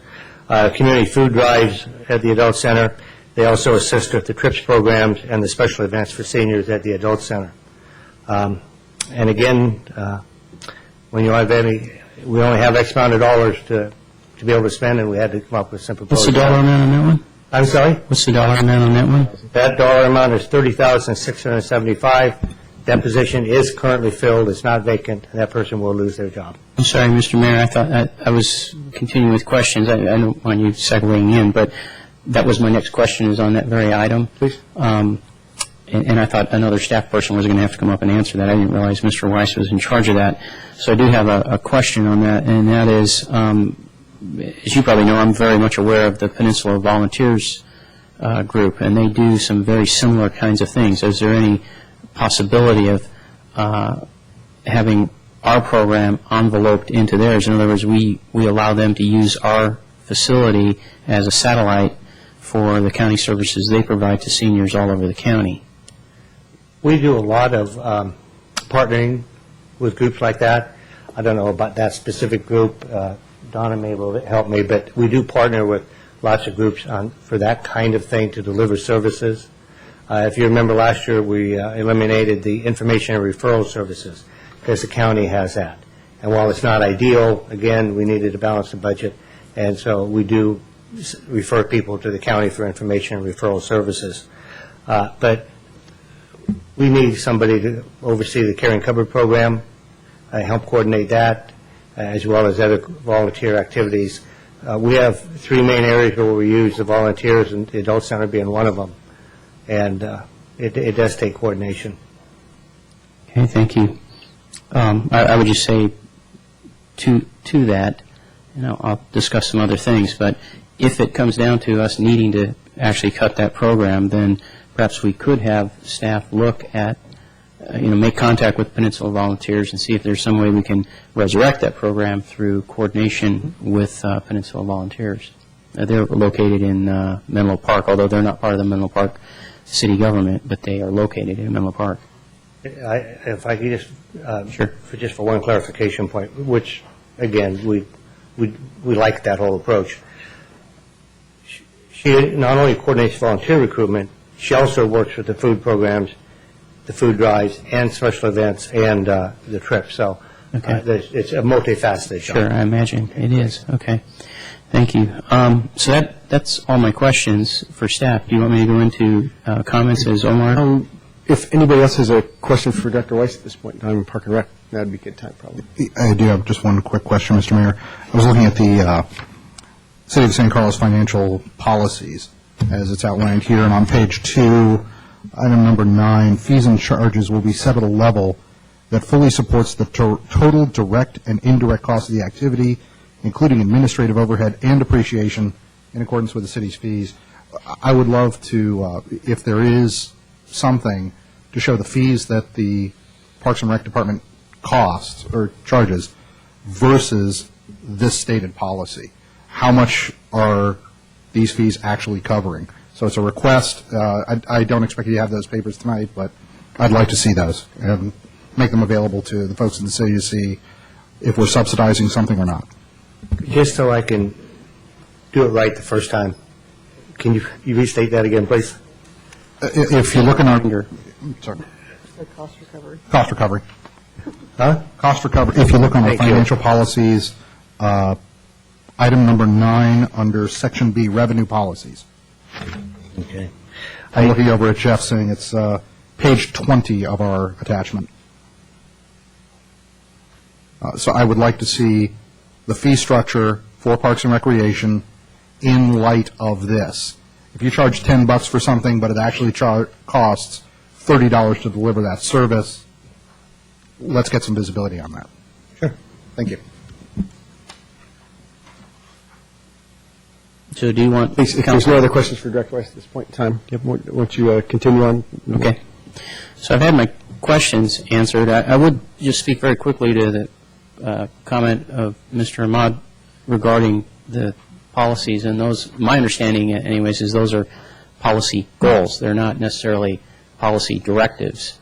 And so while we try to do that, and when we go over fees and staff presents us with fees, there's a lot of fees that you could say are out of whack, if you will, and it's because they've fallen behind over the years. To jump right up to what it costs and recovery would, hit people over the head too hard, so we tend to back off a little bit. And we also have to be mindful of what, as Mr. Weiss commented, what will the market bear, so it's not always cost recovery.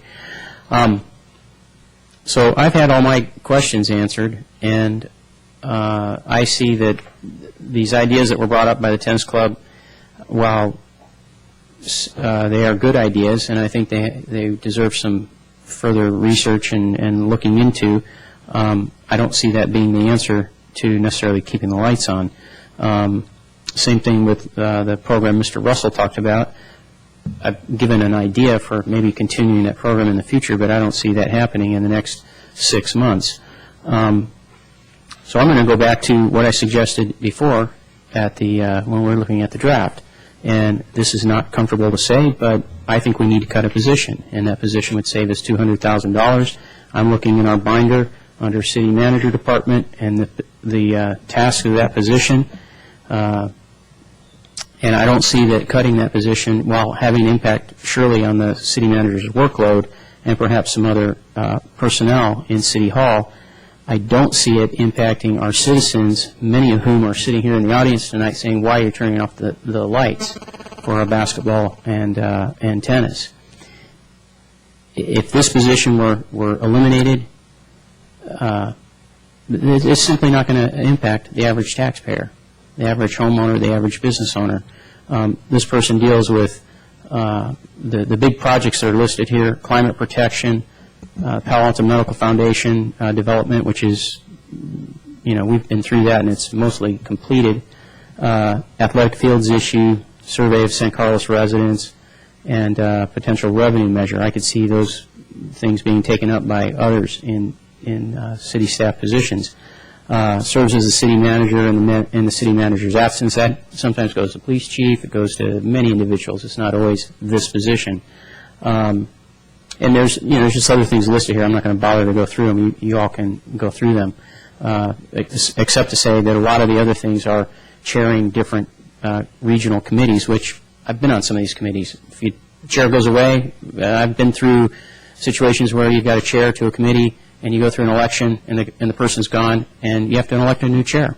It's not a great deal of pain and suffering, especially for the San Carlos resident. They don't know that this even happened.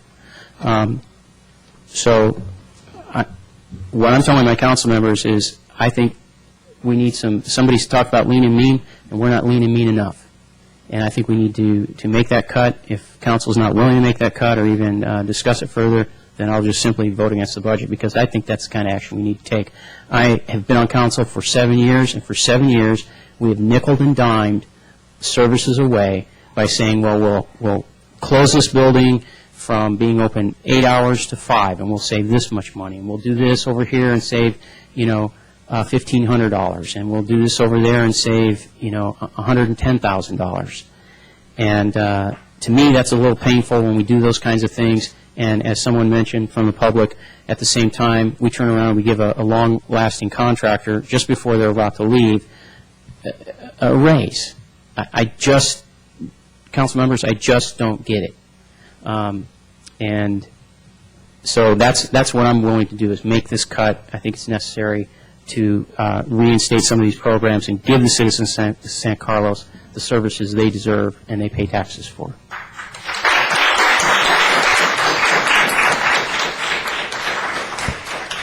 Councilman Royce. Thank you very much. Well, like Council Member Ahmad, this is also my first 6 months on City Council and first experience with budget. I actually enjoyed it. I have a financial background. I dove into a lot of the pages and the numbers, and I'm going to tell you a few things that I've learned, but more importantly, I'm going to try to summarize with what I think our action plan should be. Regarding what I learned, actually, if you want to dive into adult sports, when Rick spoke, we talked about $57,000. It's actually a gross of $98,000. We do get $41,000 of revenue, which is fees, which primarily goes to the referees. Rick calculated that basketball pays about $40,000. Well, we actually budgeted about $30,000, which is pretty common. That's what $40,000 was this past year. Next year, being a little conservative, that plus volleyball and what's the other sport? Basketball, volleyball, and softball. Another $10,000 from the other two sports is our $40,000. That brings it down to $57,000. Well, why does it cost so much? The other two items are we're paying 2 part-time people with benefits to run the program. We need those people to run the program. I think Barry talked about that. We also have $20,000 of youth instruction. These are consultants, contractors we pay to come in to do that. Now, do we need to do that? Maybe not this next year. Should we do that? Maybe. So taking a number of $57,000, which is what we reviewed, it's probably a fair number. It's a little conservative on the revenue side, but maybe we could drop it by $10,000 if we were aggressive with the revenue. We could also knock out the instructions, $20,000. Well, pretty soon we're down 30. We're down to $27,000. Would I have still cut the program? Probably, and I'll tell you why coming up. Tennis, $14,000. Would I cut the program? Would I cut the program now? Probably, and I'll tell you why it's coming up. And what's coming up is looking at our complete financial picture. Mayor Lewis, a few times in the last month or two, talked about our property tax issue, and I'm not going to go back into that, but we don't get a lot of money based on Prop 13 and our assessment. We get 11 cents, which is about half of what a lot of other cities get. But this year in our budget, we will, for general fund, we have revenues of $14 million that comes in from property taxes and sales tax. Jeff talked about our revenue growth is about 2 to 3%. That's right.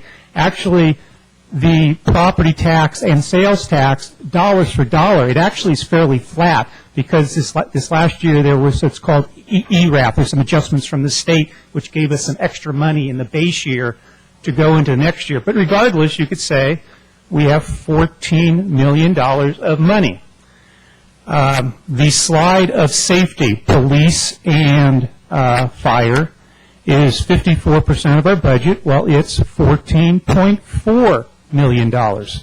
So when people meet me on the street and they say, I pay my taxes, I want safety, I want services, and I want my street paved, well, I could tell them that say, well, what you not only pay in property tax, but what you pay in sales tax or with all the merchants that comes in, pretty much is gobbled up or eaten up with safety. And should this be the case? Probably yes. Those are our most important players. I think any survey, if I ask anybody here in the audience or at home on TV, you truly respect safety. When you don't have it, you really know what it's like not to have it. Now, another council member mentioned Vallejo. I went back. I saved every piece of paper for the last 6 months.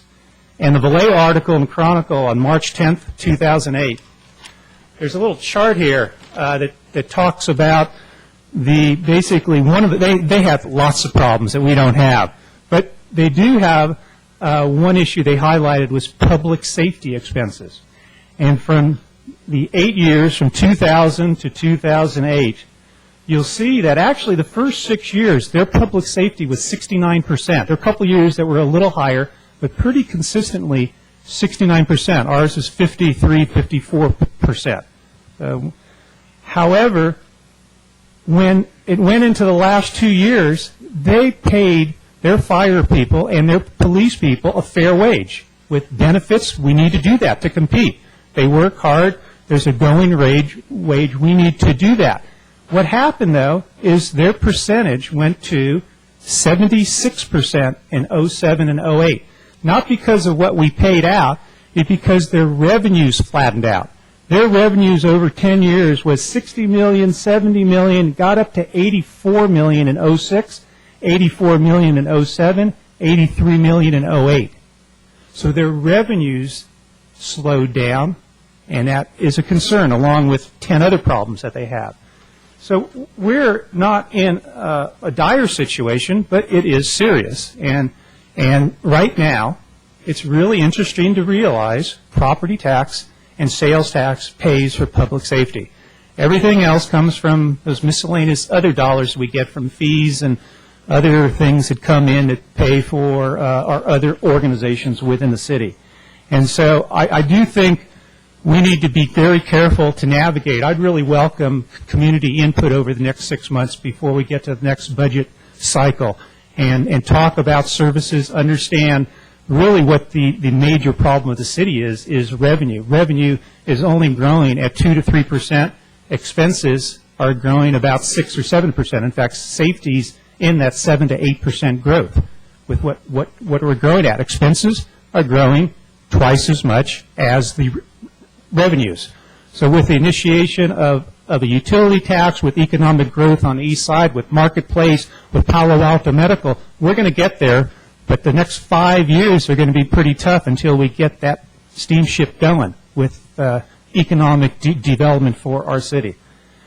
My second point, and I've seen some progress, and I'd like to compliment staff.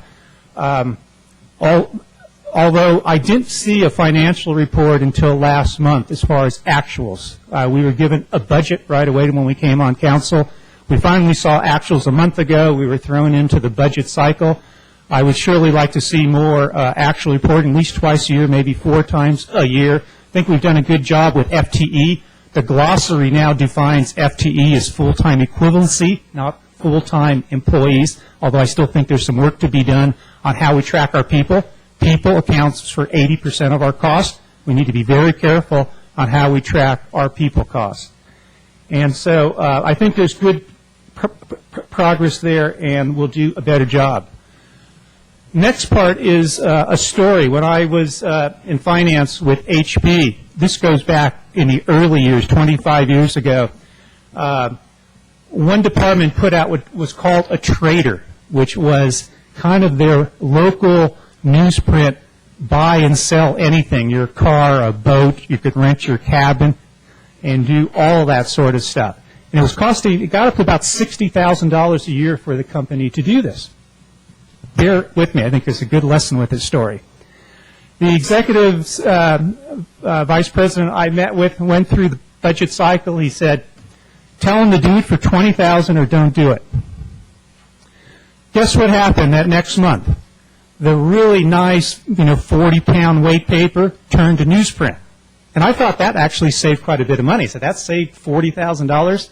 No. What I found out is this organization was so service-oriented, they listened to their customers, and people wanted to get the trader on the same day at the same time in every site on the West Coast.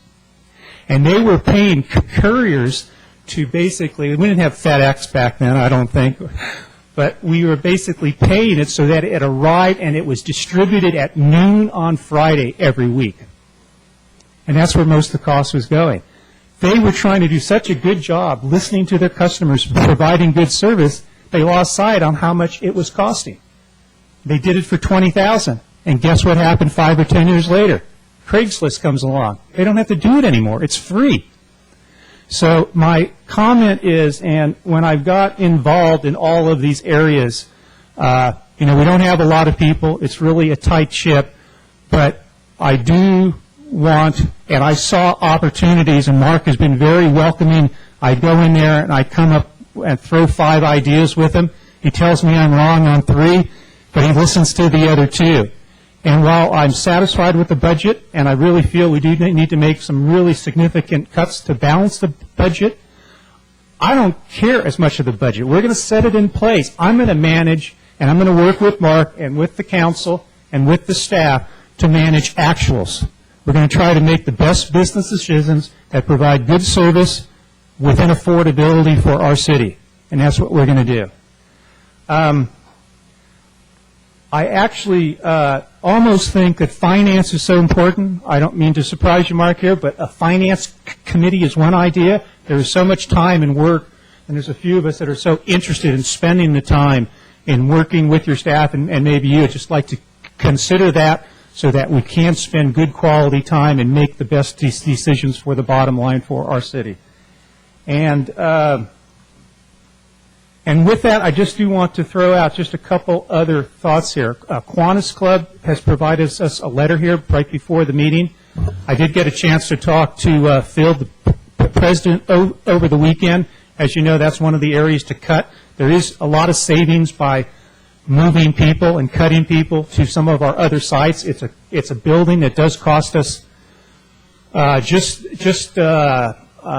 utilities and janitorials $20,000 per year.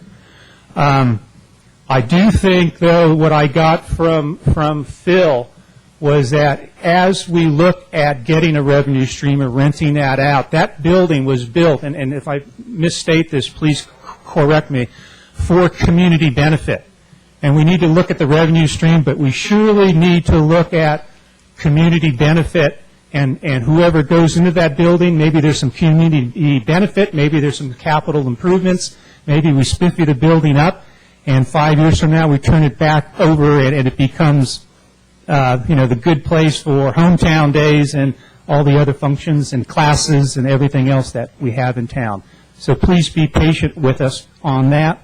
The other very small item, but I'm very passionate about it. There's an item here because of staffing to cut or to consolidate the commissions. We're talking about Park and Rec, Cultural Arts, Senior Advisory, because it takes staff time. I think we need to work through that. I think those committees work very hard. They help the council, and I think we need to work with a compromise on minimizing staff time and still working with the committees as you have all your committees that work with each of you. I think it's a very important part of how we do business with the city, and it's also a very good part of getting incredible volunteers that get developed in the city, that move through the ranks, make their place, make a contribution. Some of them even end up on city council and hopefully are able to make better decisions because they've experienced working in those areas for the city.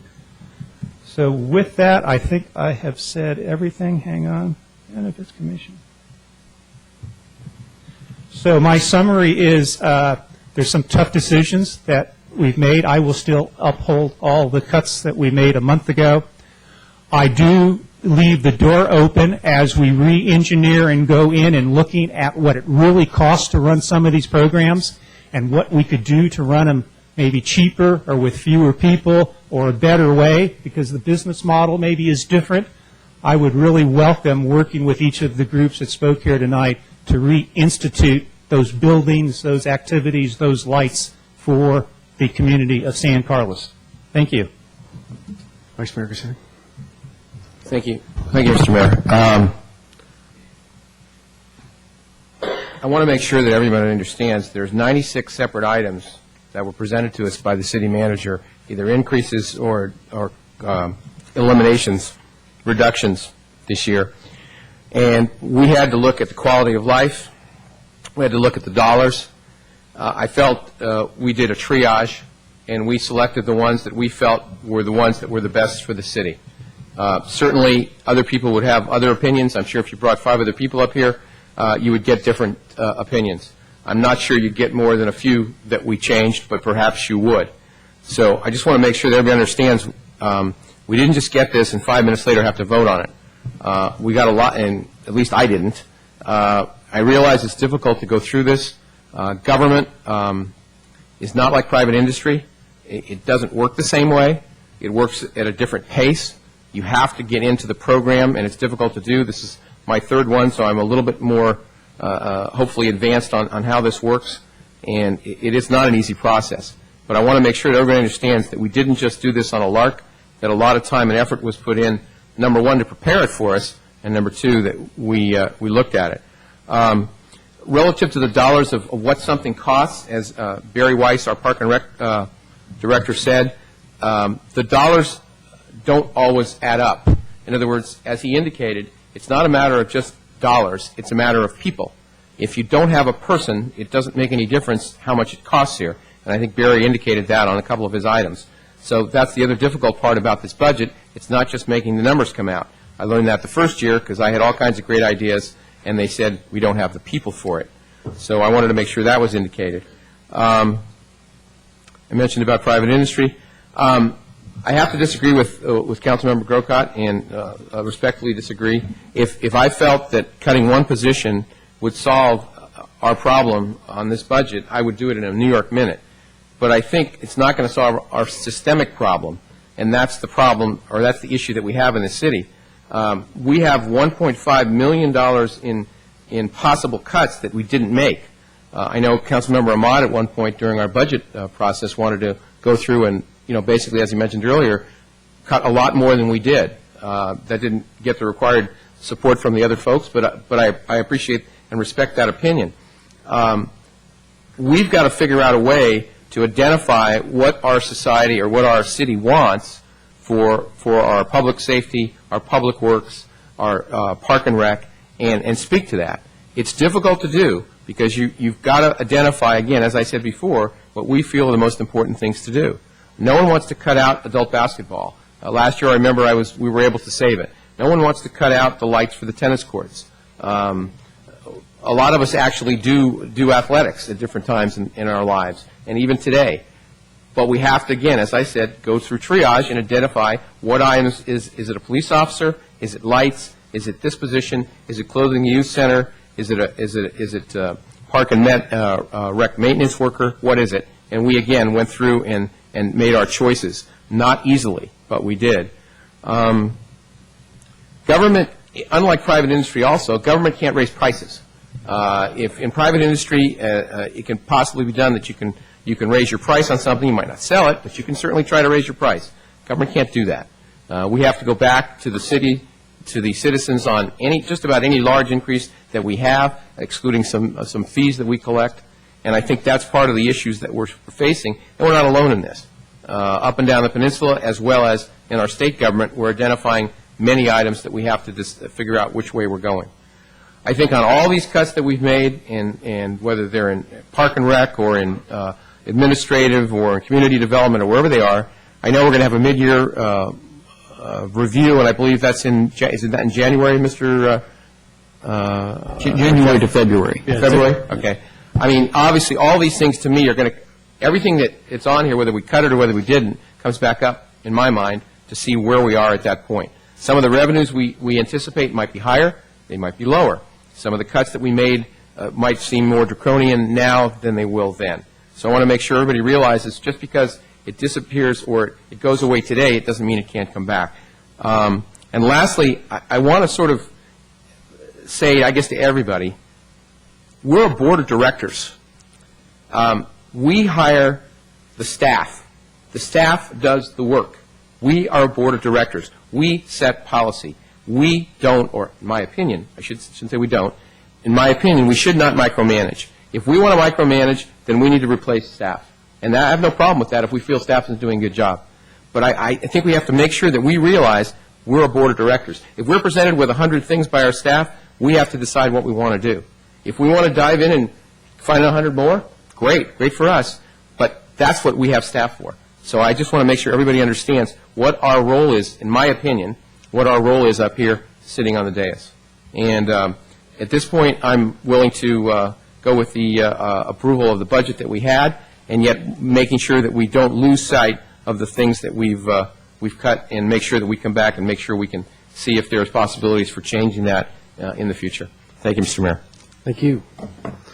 I have a couple of just quick clarifications for staff.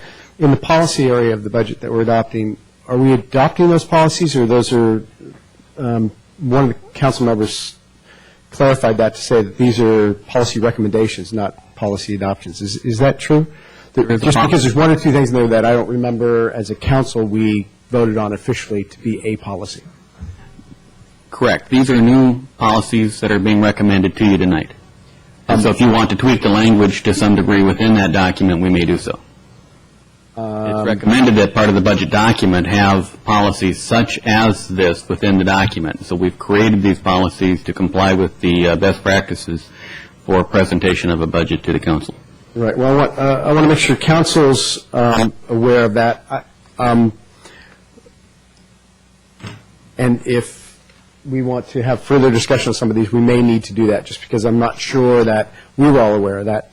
I do want to ask you, in that case, though, at least about one, unless the council wants to jump in and, as to whether or not everybody's comfortable in adopting all these policies tonight. But I know it's best practice when we talked about general fund reserve for economic uncertainties, equal to a minimum of 10% of the general fund expenses, with a goal of increasing over the next years to 20%. I realize that we talked about that as a goal and as a best practice goal, but adopting that as a policy tonight is a commitment to a more severe series of cuts than I think we may be able to fiscally sustain. So I would want that analyzed more carefully before I felt comfortable adopting that within the policy. If council's all read through these policies and is all on board with all of them, I'd like to have that discussion. So that's my concern. I don't think we've seen a projection for what that actually means. I think. Could you reference that again, please? I'm sorry, page 20, under D, number 2A. And I'll let council take a look at that or jump in on that while I make other comments if you prefer. So if we decide to adopt this tonight, I would like to remove that item for study before we commit to that as a policy. So I'll offer that up for you to consider while I make other comments before there's a motion tonight. And also with respect to Councilmember Ahmad's comments about a finance committee, and I think Councilmember Royce mentioned that, I mean, if that is council's pleasure to have a finance committee to take a look at more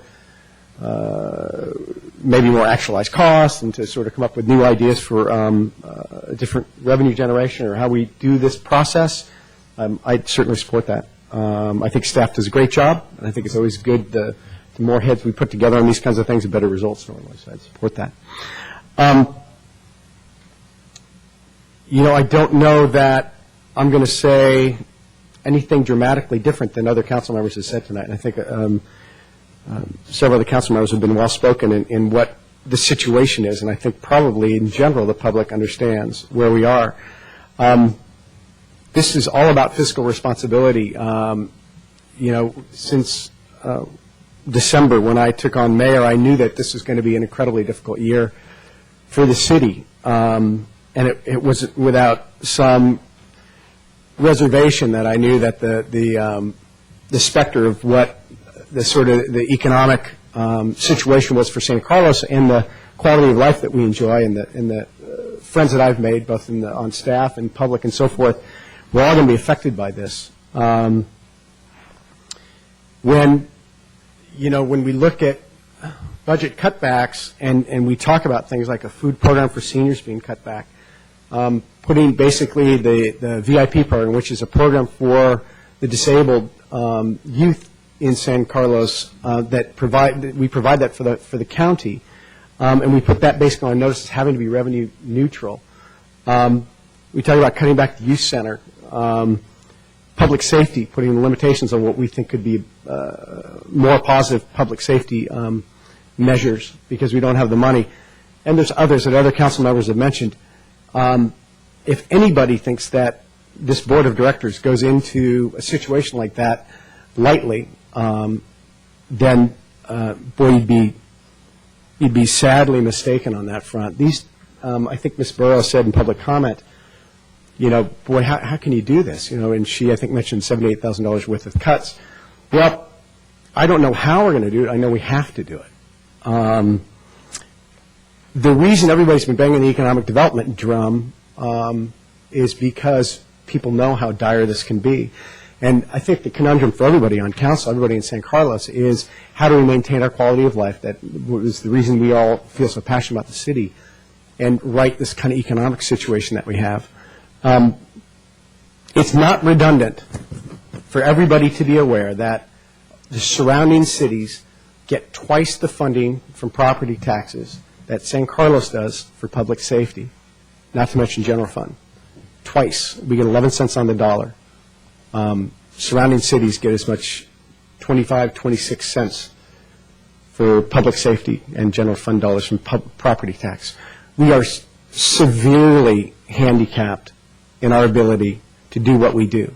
And I think it's only out of incredible volunteerism, great private organizations like the tennis club and some of the other sports organizations and service organizations that we maintain what we've got. And in a way, I think what Councilmember Lalonde said is we've been sort of living the dream, but everything's coming home to roost. And it's our inauspicious job to start to make everybody aware of that reality.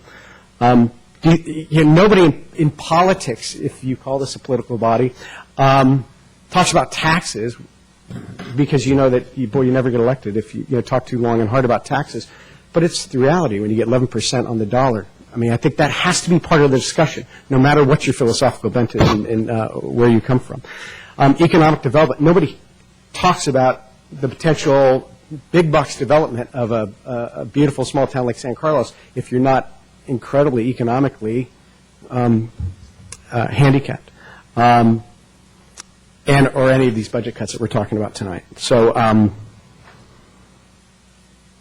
I just want to say I think what I love about San Carlos is what the character of the town is, and I think great character gets defined in times like this. Is how do you react to difficult times, and how do you react to difficult cuts, and where do we come together to sort of maintain what we have? And we have the nucleus of the kind of place that can react to this kind of thing and move forward and try to do the best that we can and right this situation. So Council unanimously supported this budget in our study session, and I'll certainly support it tonight. And I will also tell you that it's been it's a tough time for anybody to sit up here on the dais and enact this. But we do what we think is right for the city in the long term, so we can maintain what, to the best of our ability, what we have. So, Council, with any further comments, maintain a motion. Any further discussion? Mr. Mayor, I move for the adoption of resolution number 2008-33. Resolution for the City Council of the City of San Carlos adopting a final budget for the fiscal year 2008-2009. I'll second that. Any further discussion? Through the chair, Mr. Mayor, it's a city resolution, RDA resolution, and then there's a subsequent resolution regarding appropriation, so is that Should we one amend the motion? altogether? All three of those can be done together? Good. I'm sorry, separate motions, all three. Okay? Shall we amend to the first one, and the first one is a resolution, is that right, Christine? Right. Councilmember Ahmad? Yes. Councilmember Grisilli? Yes. Councilmember Grocott? No. Councilmember Royce? Yes. Mayor Lewis? Yes. Mr. Chairman, I move for the adoption of RDA resolution number, 152? resolution for the redevelopment agency of the city of San Carlos, adopting a final budget for fiscal year 2008-2009. Do we have a second? I'll second that. Director Ahmad? Yes. Director Grisilli? Yes. Director Grocott? Yes. Director Royce? Yes. Chair Lewis? Yes. And the third? Mr. Mayor, with regard to the adoption of the financial policies, if it's the pleasure of the council to potentially table this until some of the financial analysis has come back, I'd move to table this. With council's pleasure, I'd support that, just because I think that if we're adopting them as official policies, I think they bear greater scrutiny. And So, Mr. Mayor, I'll move to table this item till the time of your pleasure. I would second that. Through the chair, that can be tabled?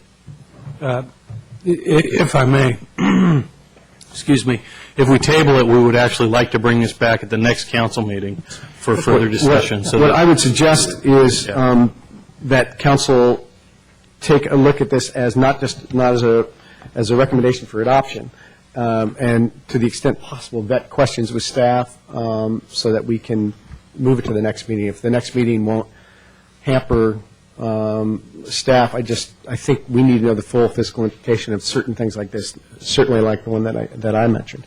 I just want to make sure legally we can do it, that's all. I'm looking at the city attorney. You don't have to do it tonight, we do it separately. There's no legal need to adopt it tonight. Okay. So you can do it at the next meeting or the meeting after that. Okay, thank you. I just want to make sure we covered it in time for June 30th. I didn't know if there was a deadline that we had to approve it by.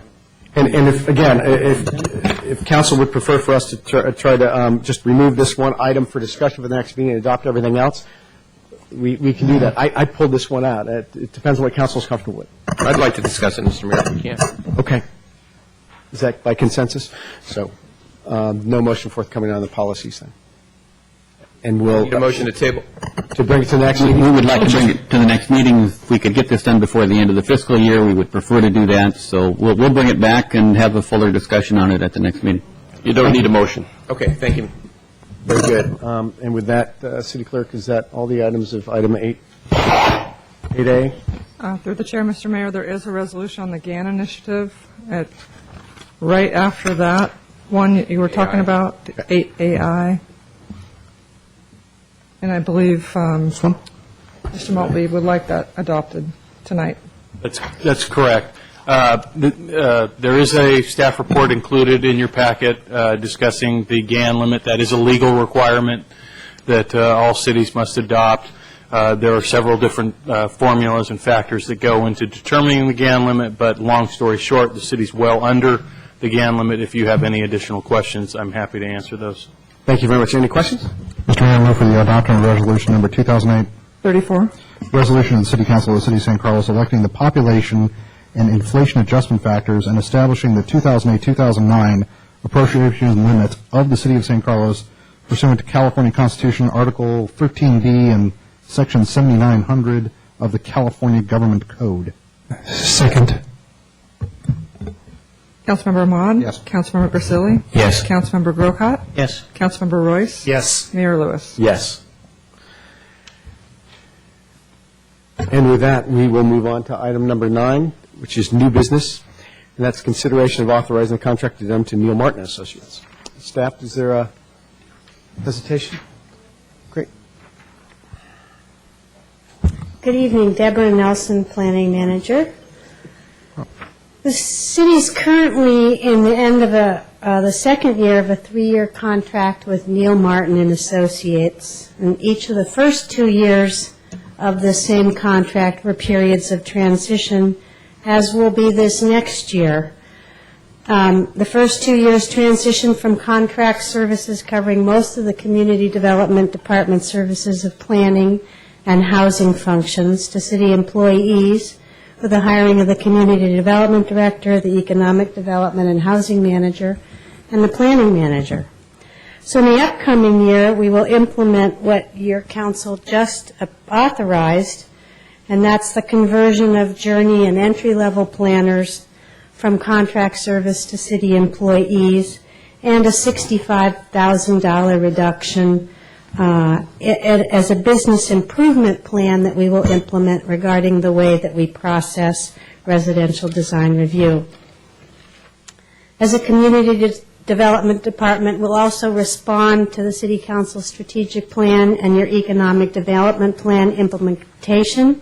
And we see a benefit in retaining the Neil Martin and Associates services over this third year to assist us with some of that work, as they are individuals with long-term working relationships and skills with the city, and they carry with them an institutional knowledge that we believe is quite important moving forward, at least for yet one more year. So the contract proposes a shift from a contract with a monthly retainer to a time and materials basis. It calls for responding to our current workload. It also calls for retaining a cap of $600,000, though we don't anticipate meeting that cap, but we would like to retain the flexibility should over this next year, particularly in the area of implementing the economic development strategy, that we need to bring forward extra initiatives.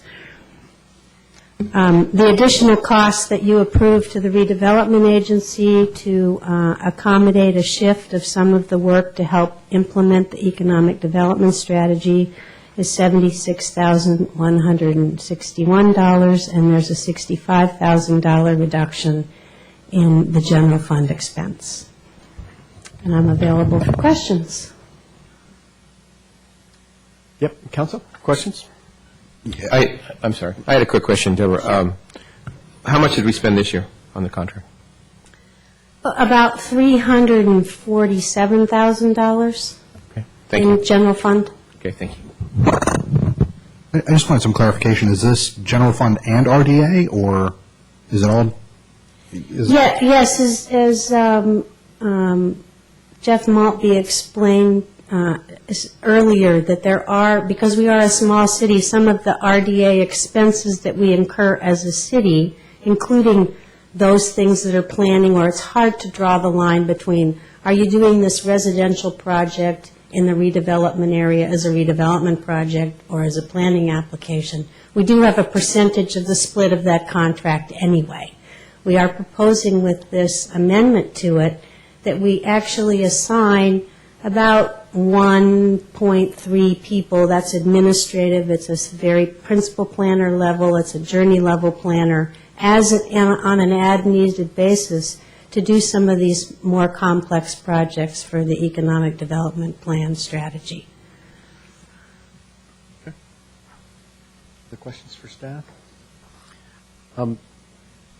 My only question is, so we are going to have, when you transition from monthly retainer to reimbursement in time and materials, the only way we can, so we just cap time and materials at some point. Is that right? I mean, always the risk in any sort of project when you go from flat rate to time and materials. Yes, time and materials can inflate. In part, how we cap it is the table that's Exhibit B, that is the number of hours assigned for each planner and their billing rate. Right. So I guess effectively I'm just trying to say, at this point with this plan, you feel confident that we're going to get the same level of services that we've gotten in the past? Yes. Great. Thank you. Council, any motion or other questions? So I have no questions on this for staff, but I will say I'm surprised by it, because the impression I received when we were talking about the positions was that there was, no additional cost. Now, granted, there's no additional cost to the general fund, but there is cost to our RDA program. That's essentially what's happening, is the assignment of expenses is being taken away from the general fund in some respects and put to the RDA. And I would just like to have known that ahead of time instead of getting it just as an element here, because as it appeared, we were cutting two consultant or so many consultant positions and paying for 2 new employees through those consultant positions, and that's, to me, was not the full impact of the story. The full impact of the story we're getting tonight. I guess in response to that, I would indicate that we have gone through a budget process where we included the redevelopment program as part of that process. I don't know that we spoke specifically to the Neil Martin contract with respect to that particular service. It's being brought forward to you tonight by way of this contract, but we certainly, attempted through the budgeting process to advise the council on the need for additional resources with our economic development program that we think can be funded by and attributable to the redevelopment fund.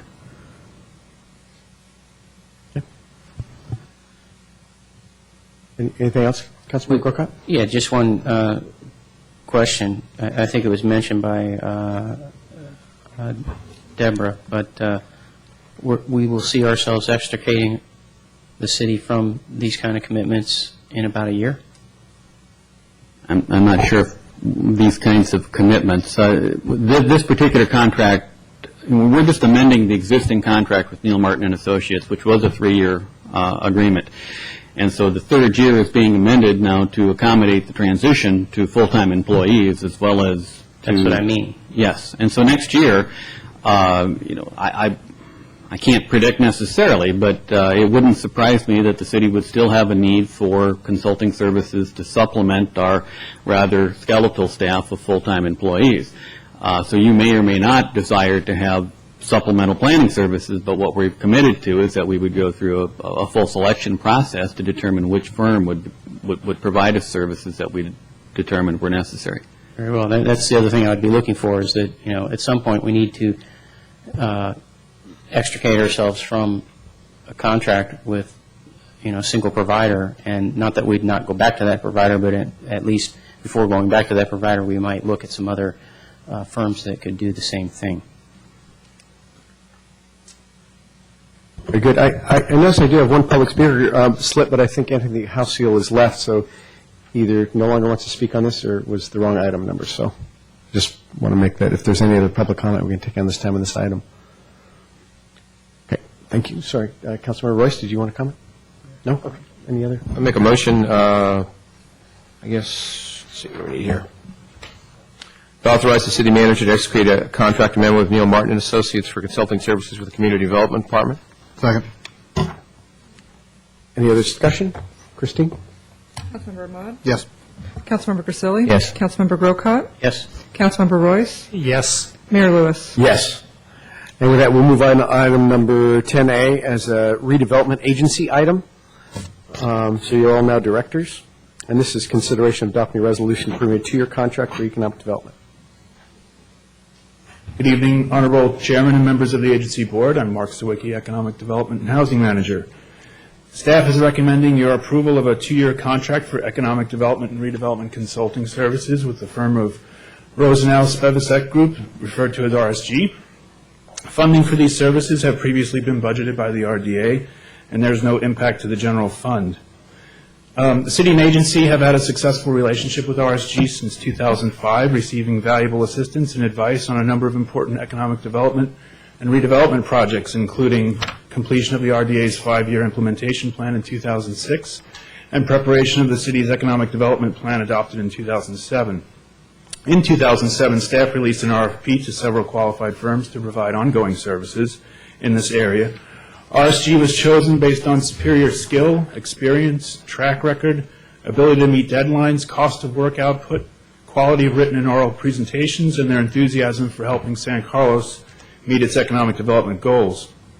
For fiscal year 2007-08, the agency approved a 1-year contract with RSG for $85,000.